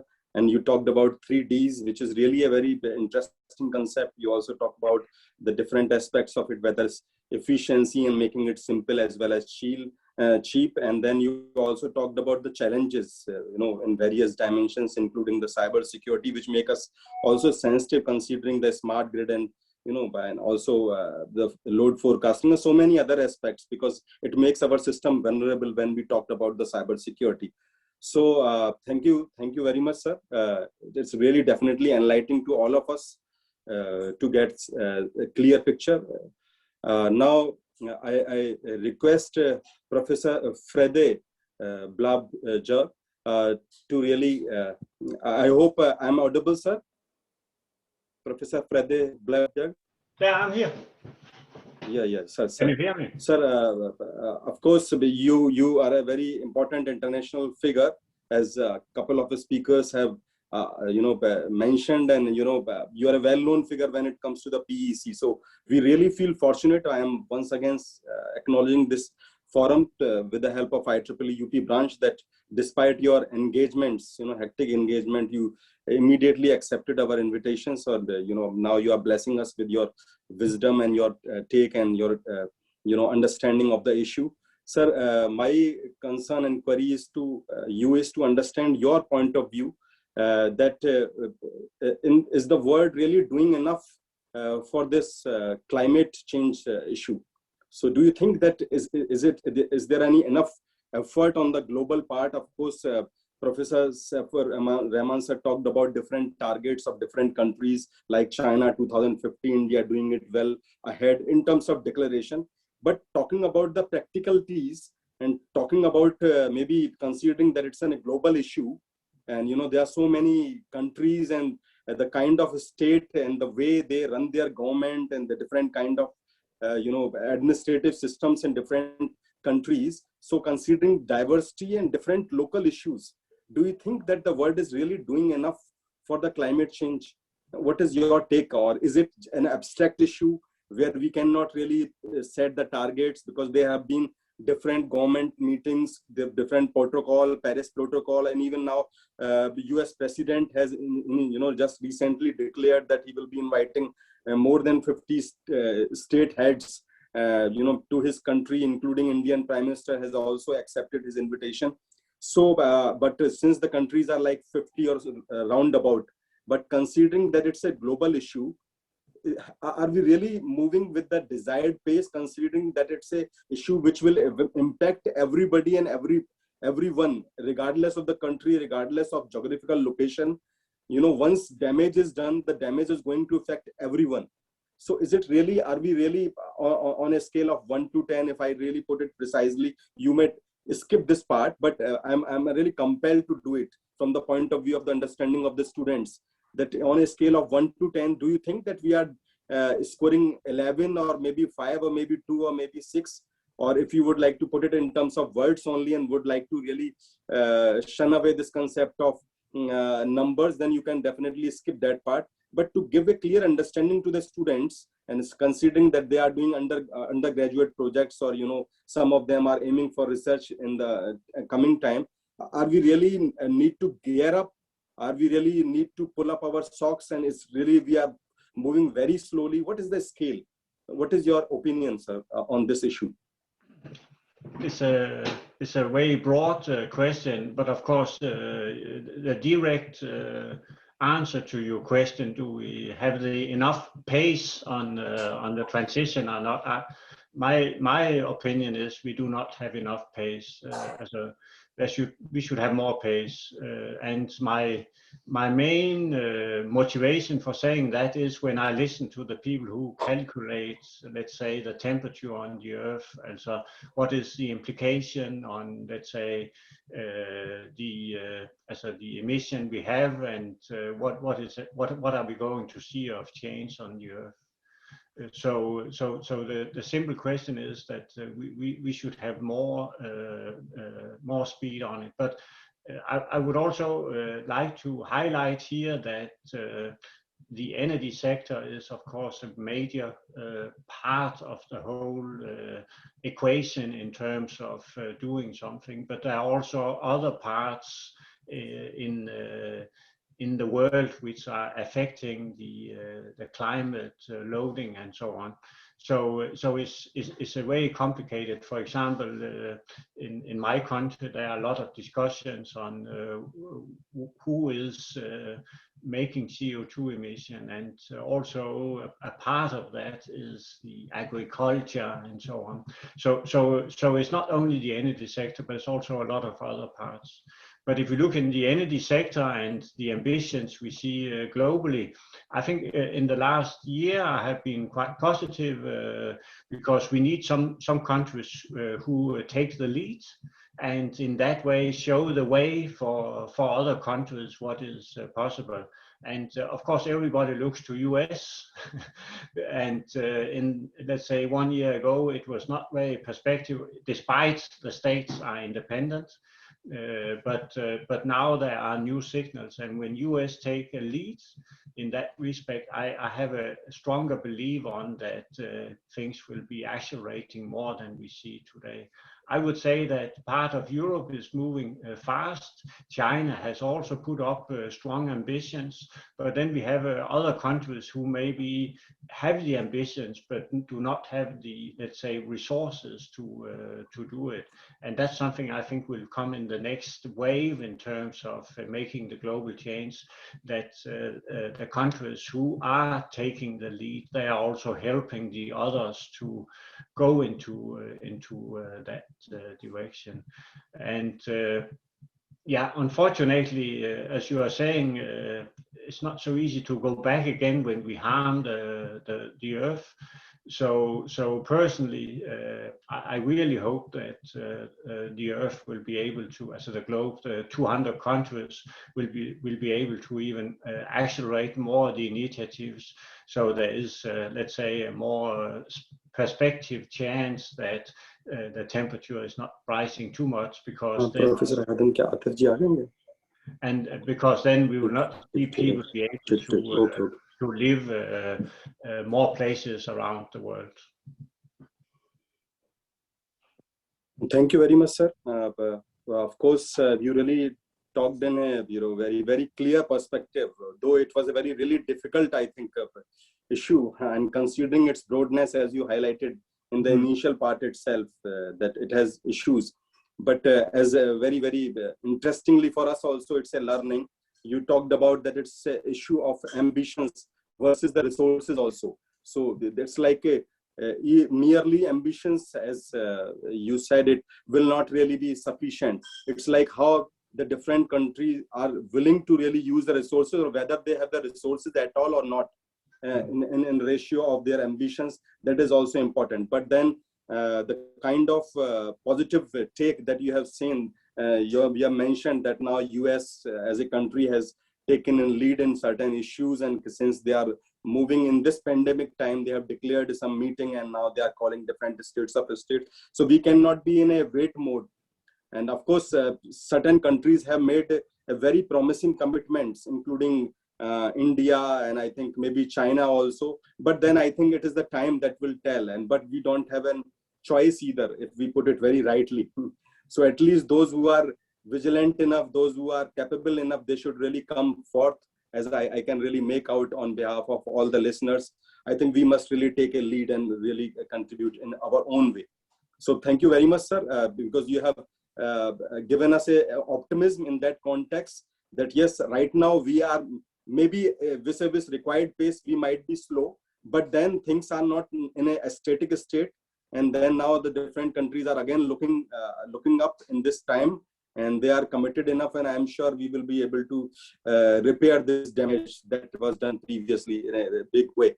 So now I really put my next concern on behalf of all the members and delegates to Professor Tripta Thakur. Ma'am, are you able to hear me? Yes, sir. Yes, sir. Yeah, thank you, Yes, ma'am. yes. Ma'am, the concern is that what sources of clean energy and renewable energy system technologies that will dominate in near future? What is your take on that? Means in terms of technology, what type of technology that are going to dominate vis-a-vis the requirement of clean energy and renewable energy system? Yeah. To me, actually, solar and wind are becoming a two major source for contribution of renewable energy, and especially in India, because we can see in India almost in 360 days we have sun, right? So we are actually doing a lot for an extraordinary success we are going to get, because I belong to Madhya Pradesh, and I've seen that in Madhya Pradesh, in one of the very poor district, Rewa, we have solar mega plant, and this has changed the entire profile. And we have seen that the comparison of the cost per unit, 2 rupees 30 paisa, which is really very comparable with any source of generation of electricity. So to my take, actually, the solar, and especially in India, we can be a leader. We are already leader as far as solar energy is concerned. So solar, and as mentioned by Dr. SN Singh, we are not having such a high capacity for wind, but wind can also be a good substitute for energy. Although hydro, as already mentioned by Professor Saiful, that in India, actually, it's very controversial whenever we are going, although it's a kind of a clean source of producing electricity, but it's very controversial. We have seen what has happened in the Sardar Sarovar project. So that's why we are not going, and it's very controversial. A lot of issues are involved with, of that. So to me, actually, the major source could be solar and wind. And of course, when we talk about this renewable energy, we all know that EV is going to come up. So if we can actually use EV along with solar and renewable energy, this is going to give us a lot of solutions for our problems. Of course, the COVID pandemic has really disrupted whatever we have planned, but we are going in a massive way. And here I really would like to add that there is a lot of growth potential, but this will actually depends how we are going for increasing our infrastructure. So we need to, because India is the world's third largest energy consuming country, and we really would like to increase, because if you compare our per capita consumption with any other nation, we are really having very less per capita consumption, which shows that what kind of living standard our people are having. So we know that when country will rise, our income will rise, definitely our standard of living will rise in future. So our per capita consumption will also rise in future.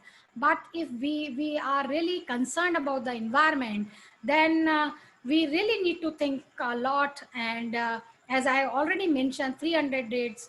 Only thing is we need to find out certain solutions, technological solutions for the system integration. And as already mentioned by Professor, that in future, yes, it is possible to have 100% grid operating on renewable energy. But we need to take care of the several challenges. We need to improve our infrastructure, and also we need to improve our market structure. And we all know that because of the new market mechanism, which is based on Electricity Act 2003, and now we are not calling them, it's Electricity Bill, Amendment Bill 2014. So we are doing a lot for making market mechanism, so that all new things which we need for the development of infrastructure, because ultimately when we want to develop our infrastructure, we need to strengthen our market so that people can pump money into the sector. So we need to create a lot of confidence to the private players into the sector. For that, actually, it is also very, very important that we need to create a confidence. We need to create a lot of good acts and a lot of good market mechanism, so that people can participate for improving our sector. Although my question is not very much related to what you are asking, but I really would like to add that we can go, and especially India can go in a wider range for possible energy future in terms of solar and wind. Thank you very much. And thank you, ma'am. You have given a very clear, I think, picture in terms of Indian subcontinent, because even neighboring countries, they have the similar issues, and the way they are making up, and particularly India is showing the lead and exemplary lead in terms of use of solar and the wind power. You know, particularly in solar, we have made a really significant progress. And of course, then electric vehicles, they are also taking initiative. Government has declared subsidies, and I think neighboring countries are also moving slightly in that directions. But then you also talked about the challenges, that it's not the same throughout.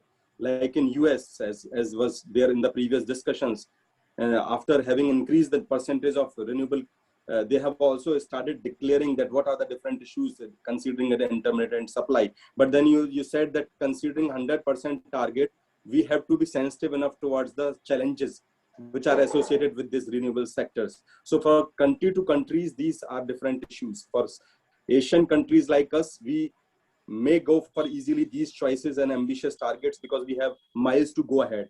But for other countries, as your answer is really seemingly coming out, they have to discover their own solutions. They have to really discover for their own what combinations they will take. Maybe some countries may even go for the ocean, and there are so many types of alternative renewable energy sources. So they can look for those perspectives. So it's from country to country, the scene has to be looked in. But I think commitment, so far as the commitment is concerned, I think it is very clear from your take that we must go ahead and we must really find out our own technological solutions for our own problems to achieve this target. Thank you very much, ma'am. And now I put my query and concern on behalf of all the delegates to Professor Anamika Yadav. Professor Anamika Yadav, am I clear to you? Yes, sir. Okay, thank you, ma'am.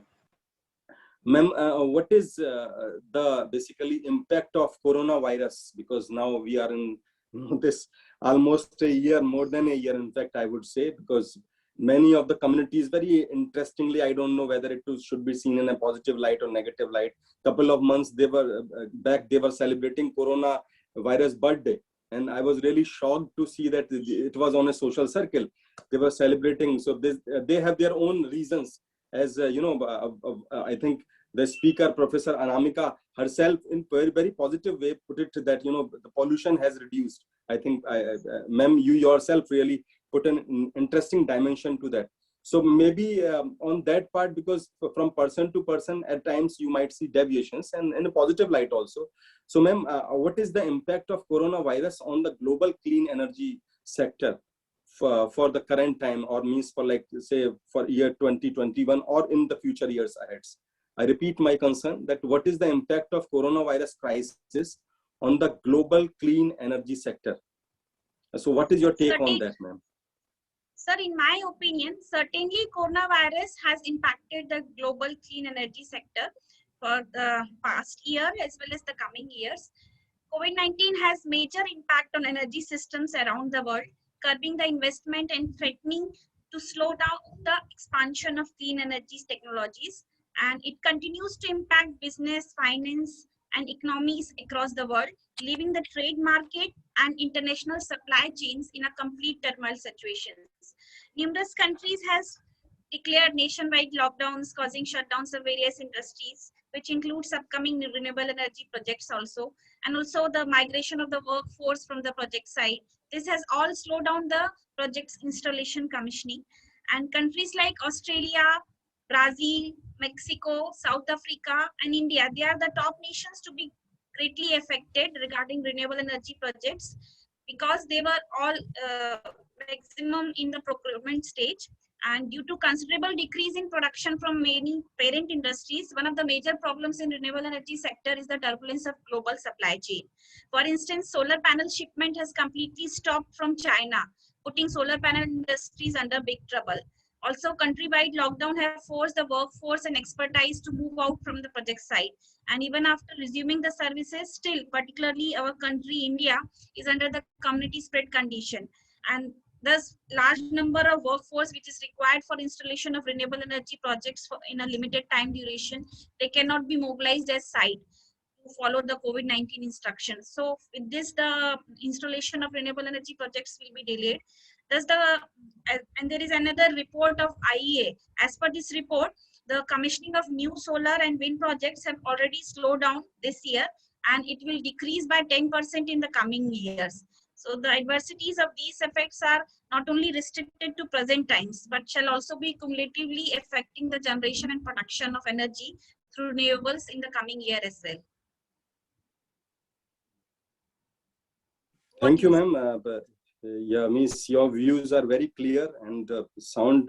You have talked about that. Of course, it has slowed down. The impact is also to certain extent. If I'm correct, then you said they are relatively severe, because the commissioning of the events have been impacted across the majority of the country. Means right. The new projects, they are not really being set up, and so it has changed the scenario vis-a-vis in terms of the ambitious target, particularly stepping up the production. And when the production is not really gearing up, and even the energy consumption pattern has also been impacted, as per your say, because the industry has been impacted severely because of the frequent lockdown, though from time to time it has been different in different countries. But yes, the industry has been impacted due to the lockdown. So and you said that in future also, if I'm correct, yes. The effect will be there as an after effect also. So like we have to really gear up considering these kind of issues, and accordingly plan so that the larger goals could be met. And we have to be definitely positive considering in totality, because the way you celebrated that, the pollution level have gone down, that is really a very, very important dimension considering vis-a-vis environment. And our even, I think, consumption pattern at an individual level has also been changed. Because I don't know whether, because I saw it in different perspective, that even the uses of AC as an air conditioner, different persons are taking different decisions, because there's not so much hue of cry of early use of AC and mass use of AC. So there is it's an interesting change of pattern which is really coming up. So thank you very much, ma'am, for giving such a clear picture on this issue. Professor Atif Iqbal, sir. Sir, am I audible to you, sir? Yes, sir.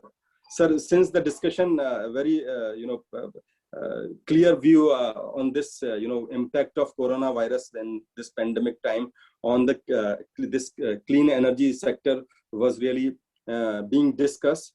Now, considering it as a market and the prices, because it is not merely in terms of stepping up or gearing up new projects or talking about the consumption pattern, but its impact on the market as a renewable energy sector market.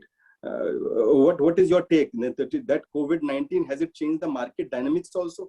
Because power economics is one of the key area in last decade that has been discussed, and that is being also taught as a course in different university, power economics. So do you think, sir, that the COVID-19 has impacted power economics also, the pricing issues also for this renewable sector as well?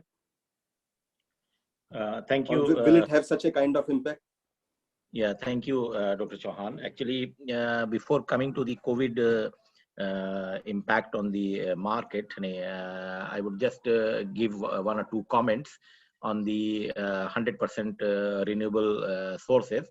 So, as Professor Saifur Rahman and Professor Blabjad, they already gave their opinion, and they are very positive about these aspects. And however, what I feel that it is also geographical problem. It's not that every country can straight away go to 100% renewable energy in time to come. Especially, for example, I give you the example of Middle East region. Here, we have very cheap gas and petroleum products. So the most of the electricity that we generate in Qatar, especially, that's coming from the gas-based power plant, and the electricity is damn cheap. So moving to renewable energy sources, the only drive is the pollution. Otherwise, the costing and the other effects are not really impacting the going towards the renewable. However, Qatar, they have now, as you might know, that 2022 World Cup football will be hosted by Qatar. And as a commitment to FIFA, this 2022 World Cup will be carbon neutral World Cup. So the all these stadiums, they are actually air conditioned with a new kind of structure where they are open, but still they are air conditioned. And Qatar University Mechanical Engineering Department is actually involved in all the CFD analysis of that type of new type of stadiums that they have constructed. And to feed the power to those stadiums, there is a 800 megawatt solar photovoltaic power plant that was built in Qatar with the help of some private and public partnership mode. Some company from Japan and China, they have invested in the project. So they are producing 800 megawatt power plant using the solar. And they have actually Qatar National Vision 2030, where they are moving towards the adoption of solar energy, and they have a goal for 10% to feed from the renewable energy sources.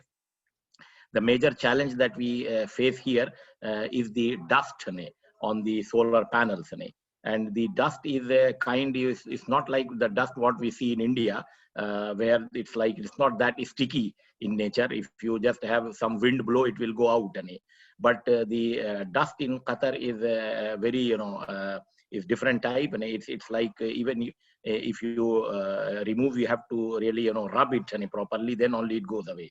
So there is a special robotics they have installed in the power plant in order to clean the solar panels. So this is one challenge, that is the cleaning of the panels. The other challenge that we face is the temperature. The temperature during the summer time, it goes sometime even 50 degrees Celsius. And as all of us know, that when the change in the temperature makes the efficiency of the solar panels drops drastically. So that is another issue. So, we have like some mixed response, and there is almost no wind here. There might be some wind potential in the offshore, but on the shore there is no wind potential. So as such, there is no investment on the wind. The only investment that we are doing is on the solar photovoltaic or solar thermal system. So moving towards 100% renewable, maybe not that feasible in the near future, of course. As Professor Saifur Rahman has rightly pointed out, that the time scale is the thing that needs to be discussed, and certainly the political will is also another factor for that. So this is what I feel, that it is really dependent upon the location and the place. But as far as India is concerned, of course, India is now a leader in renewable energy sources, and they are very fast. They are integrating renewable energy sources with the grid, and they are very successful in this venture. And regarding your next question about the market of the COVID has impacted not only one sphere of life. It has impacted everywhere, including the renewable energy sources and the new projects, and of course the projects have been slowed down because of the supply chain issue, as just rightly pointed out by the speaker about the power plants are not working on its full capacity in China, so we are not able to get the parts and power converters and all those things. So certainly there is a huge impact that's going to be on the market pricing as well, and maybe we will not see the immediate impact, but maybe there will be some long-term impact also on all spheres and even the market. So these impacts are not going to finish in a year or so. Maybe we will see some more time, and maybe the impact will come in a longer time as well. Hopefully we don't see another third, fourth waves again. So we expect that the vaccination may lead to some reduction in this peak and shaving the peak. So that is my take, and thank you for giving me an opportunity to place some point on the panel discussion. Thank you, Dr. Chauhan. Thank you, Professor Atif Iqbal sir.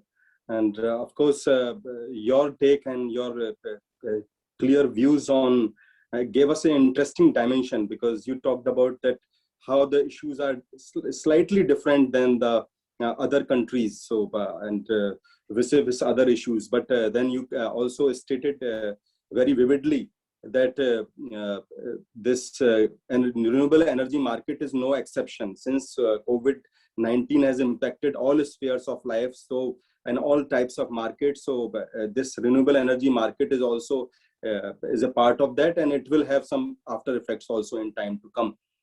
So but I think now we are very clear on this issue, and thank you very much for this interesting dimension that you give to this issues and the different facets of this and the topicalities also from country to country and to region to region.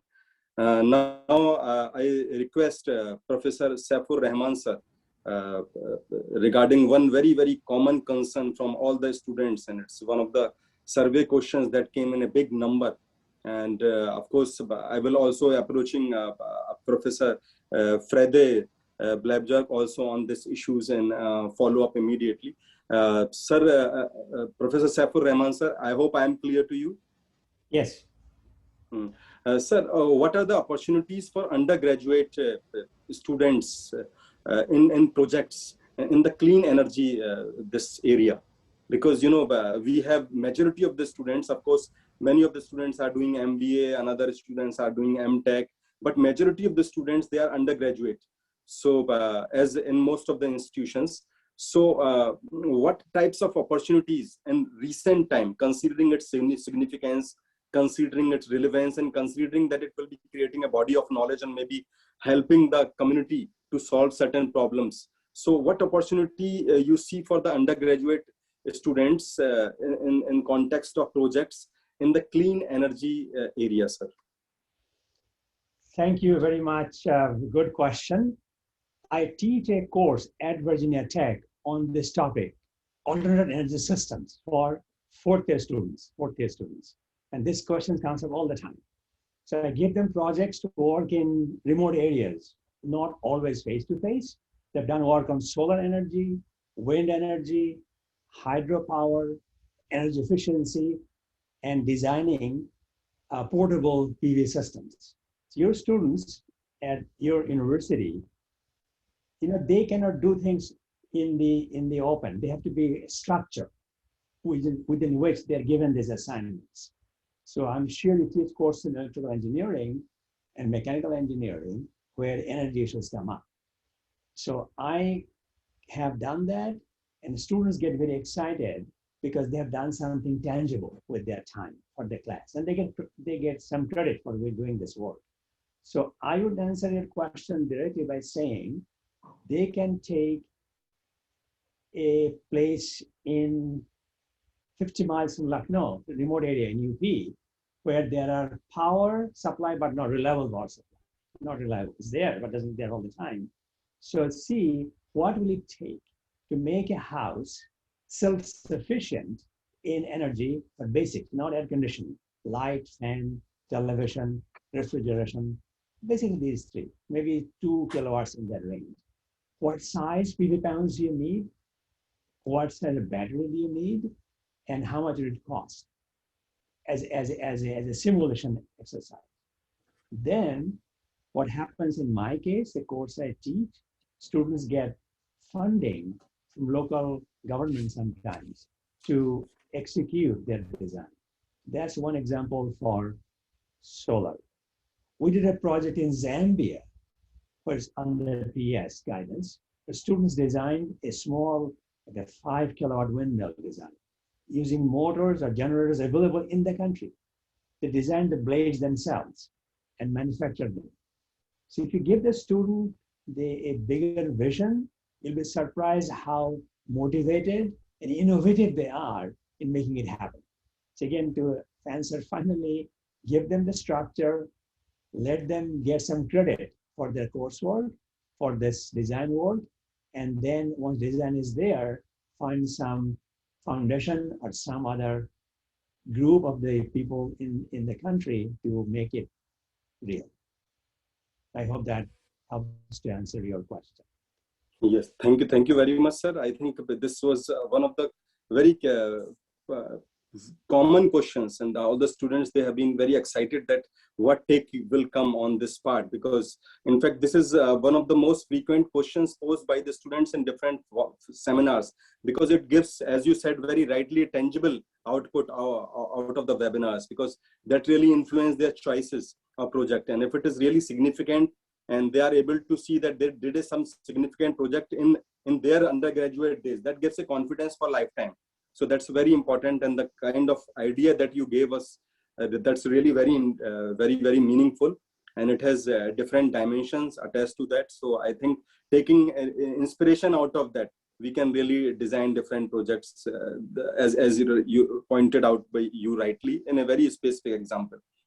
Professor Frede Bleb Zerg, sir, would you like to throw a light on this, because you have been working in particularly, though your contributions are global, but your working has been primarily in European universities. So is there any take on this part also undergraduate? Would you like to give some other individual input on undergraduate projects? Yeah, but in general, I think this field, many students will be highly motivated because of that, because they can see that this makes a lot of meaning to work with this. And some other cases, some other examples, in my opinion, beyond what has been mentioned by Professor Rahman, could also be simple battery-driven motors, which are used with power electronics in between, which are used for vehicles and so on. We could also imagine wind turbines or solar power powering water pumps, right? And so where you can get fresh water pumped from remote areas, and in that way supply the villages and so on. So by that, I would say there are so many exciting opportunities for the undergraduate students to feel that they are contributing to the society and to the human being, and they will be very excited to do that. Okay, sir, as you very clearly stated the point while throwing your light earlier in terms of world doing enough. So on that front, sir, there is one important theme is the humanitarian opportunities in power and energy sectors, and particularly IEEE PES members in humanitarian, their involvement in terms of humanitarian activities. So could you really enlighten our students, volunteers on that part, that how could these IEEE members can engage themselves in humanitarian activities? So your input on that part, or your recommendation on that part, that how IEEE student member, they can involve themselves and they can look for an opportunity in terms of humanitarian dimensions by involving themselves.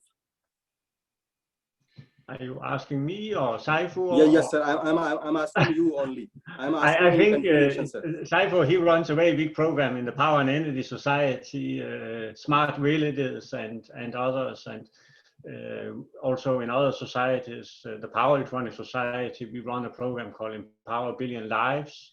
So in a couple of societies, there are activities where competitions are held in order to motivate students to try to come up with new and innovative solutions which are possible to be implemented also in practice and so on. And I think we will see IEEE in general put even more focus on the opportunities here, because the technology IEEE cover can solve many global challenges, which are also, let's say, supporting the sustainable development goals defined by UN nations and so on. So fortunately, IEEE also take off here really.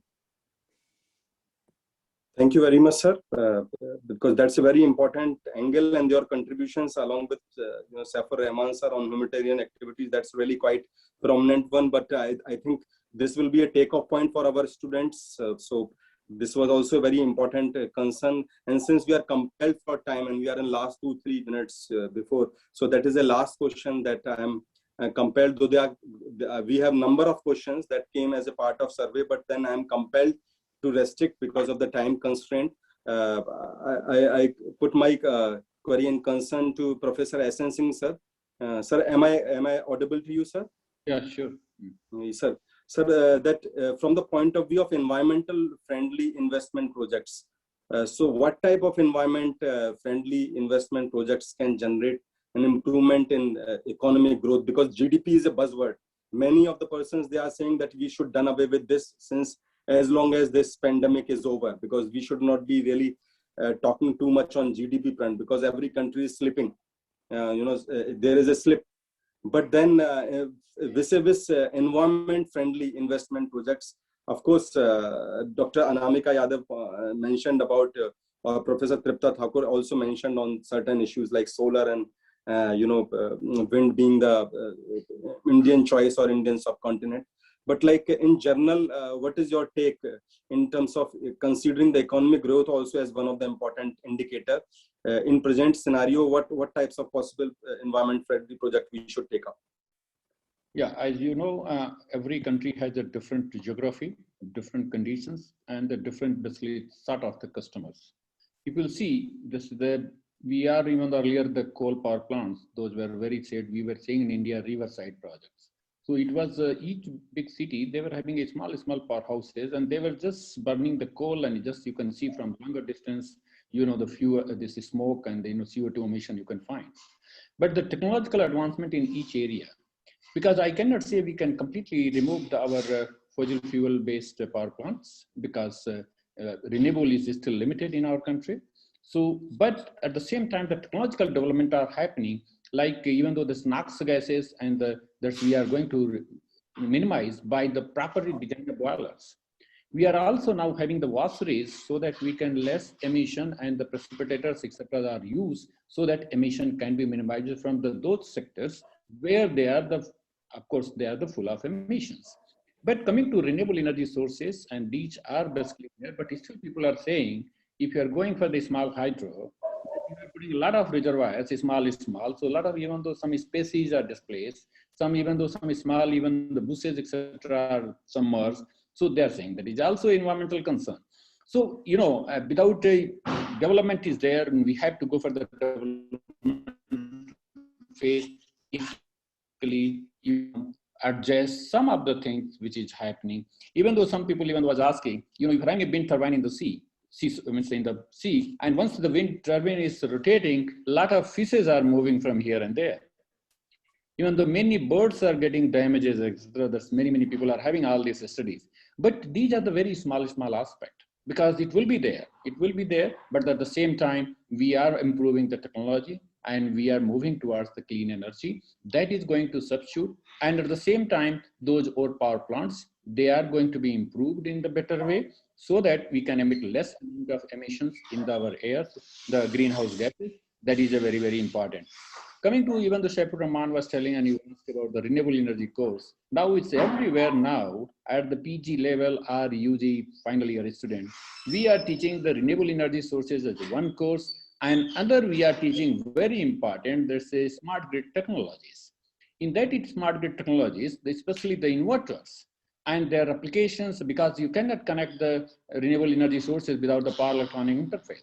So in that also, a lot of things, a lot of control aspects, a lot of other things, because they're polluting the harmonics, etc. So we have to go for very good sort of inverters. So that also includes that, along with the intelligent electronic devices. We are going for the sensors and other things, no doubt, apart from the communication technology. So these courses are now going to pick up, and this is good for our students. Those are there. You know, the engineering is always say it is how economical, how optimally you are designing your system.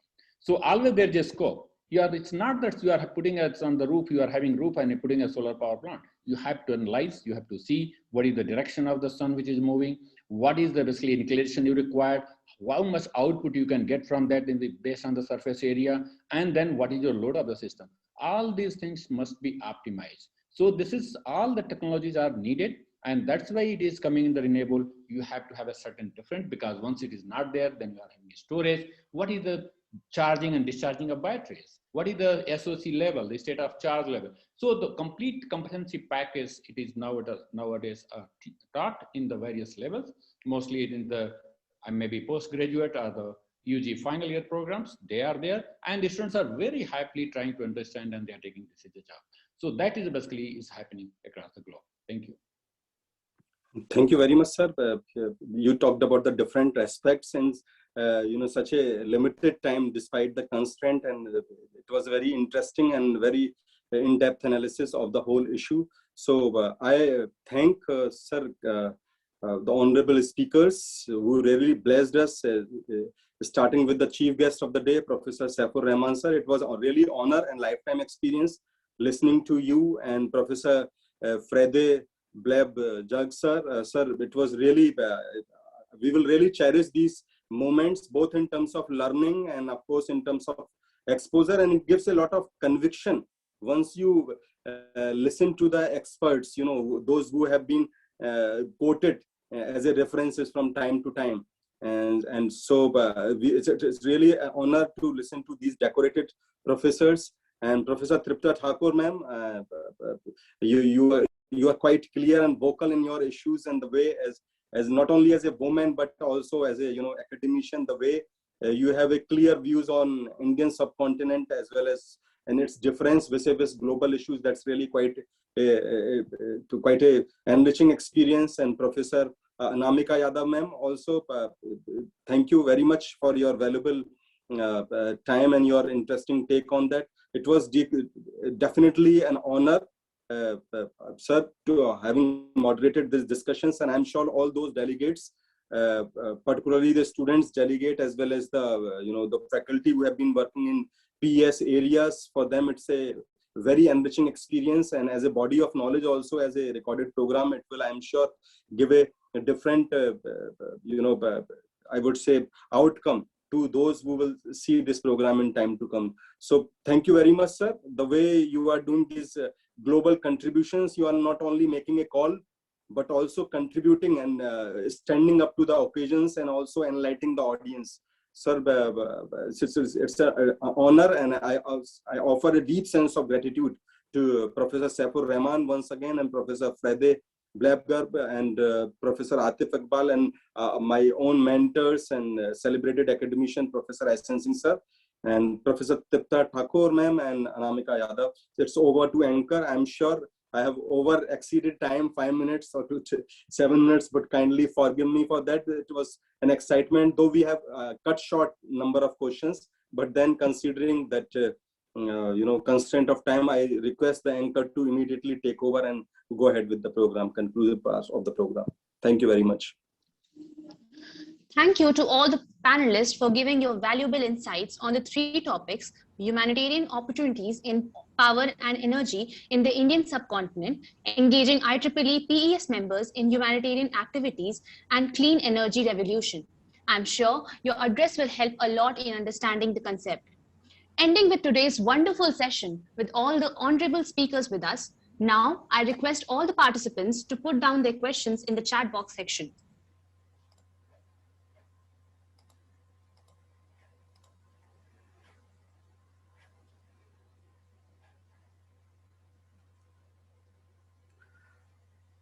Mac, I think all the questions have been discussed. Actually, they already have given the questions. So now we can proceed further. Okay, sir. Sure, sir.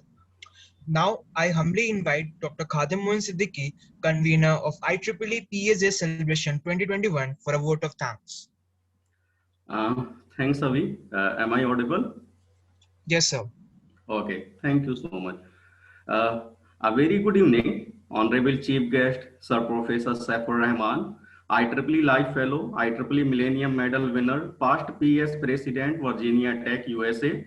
Honorable Guest of Honor, Sir Professor Ahsan Singh, past Chairperson, IEEE India Council, IIT Kanpur. Sir Professor Friday Blabzerg, Global Energy Prize winner 2019, Aalborg University, Denmark. Sir Professor Atif Iqbal, Vice Chair IEEE Qatar Section, Qatar University, Qatar. Ma'am Professor Tripta Thakur, HOD Electrical Engineering Department, Manit Bhopal.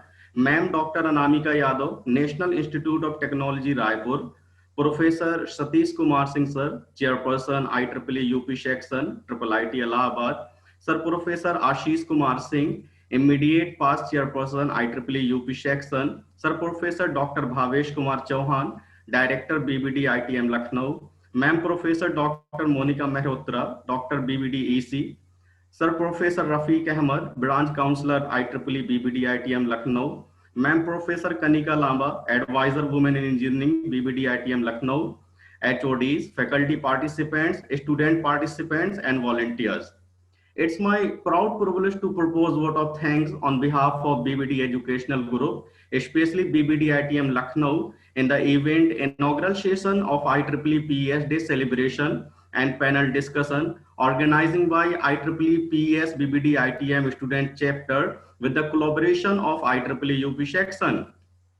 Today, we can say we have some brightest stars of the sky shining and discussing in the BBDITM Lucknow event for the development of humanitarian. First of all, my sincere thanks with deep gratitude to Honorable Chief Guest, Sir Professor Saifur Rahman, IEEE Life Fellow, IEEE Millennium Medal winner, past PS President, Virginia Tech, USA, who has accepted our invitation gladly and participated in this event. Honorable Sir, your gracious presence has motivated us a lot, and always we take inspiration from you to do betterment for humanity with the use of advanced technologies. Honorable Sir, your great experience and exemplary contribution for the humanity is highly appreciated. Indeed, your presence is a great honor for us. In this program, first time we have sent you invitation, and when you had accepted our invitation, we and our students were become so much happy, and it was dream-like moment for us.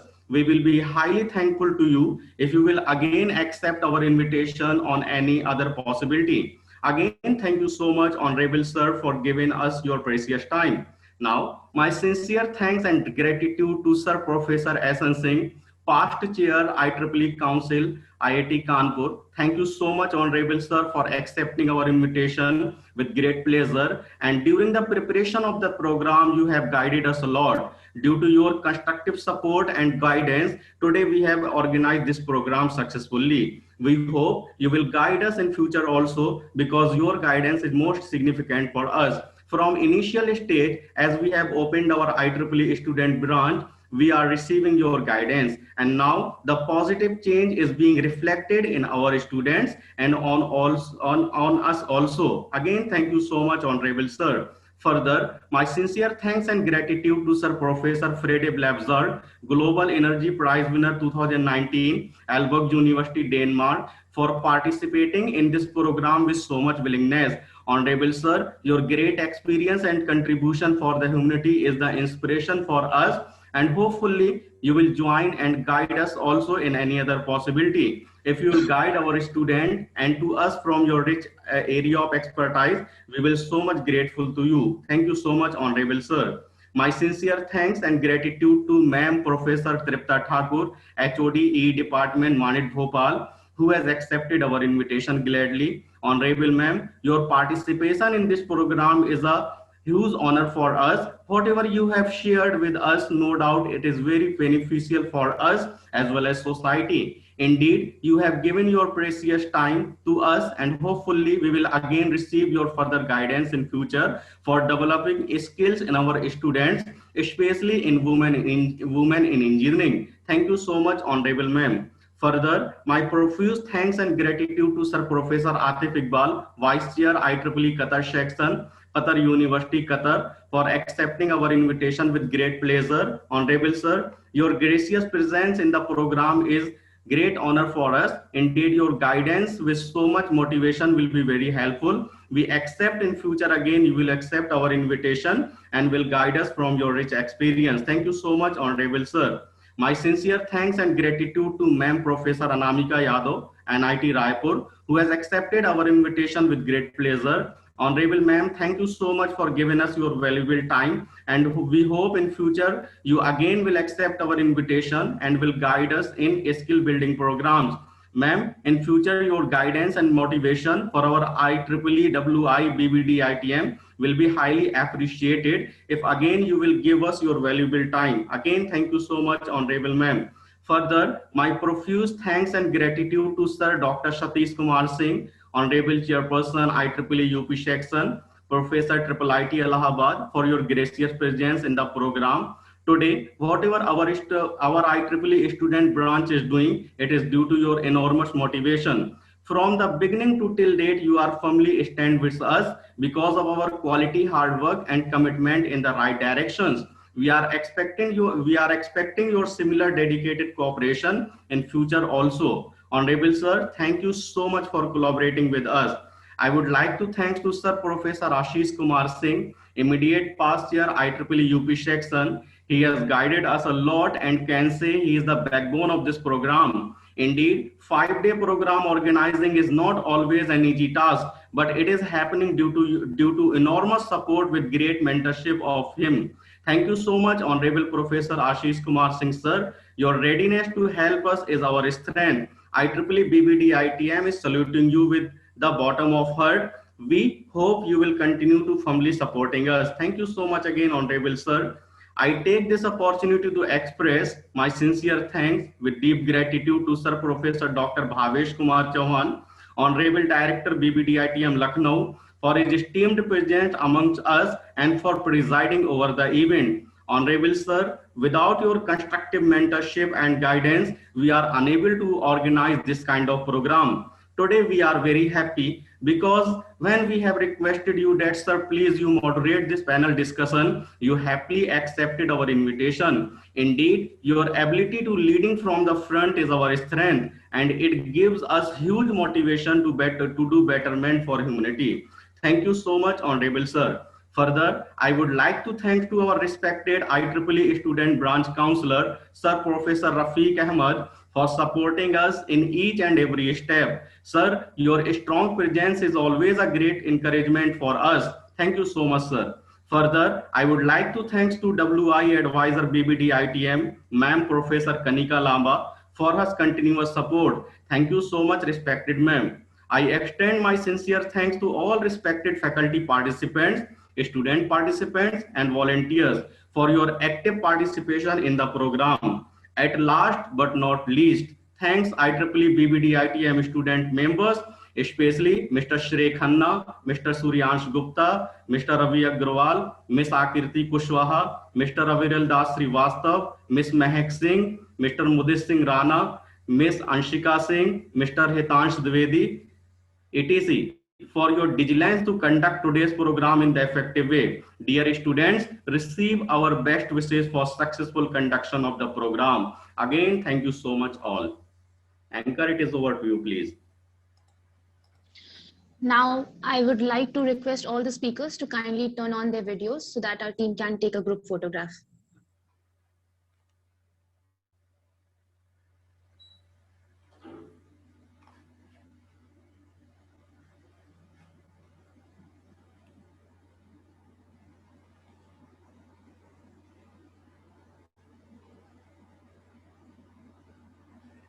Mehak, you can proceed. Our IEEE PES BBDITM branch has its upcoming event tomorrow. It's a kind request to all the participants to show their keen interest in it as of today. Now, I kindly request Professor Rafiq Ahmed, Advisor IEEE BBDITM, to declare today's session officially closed. Thank you.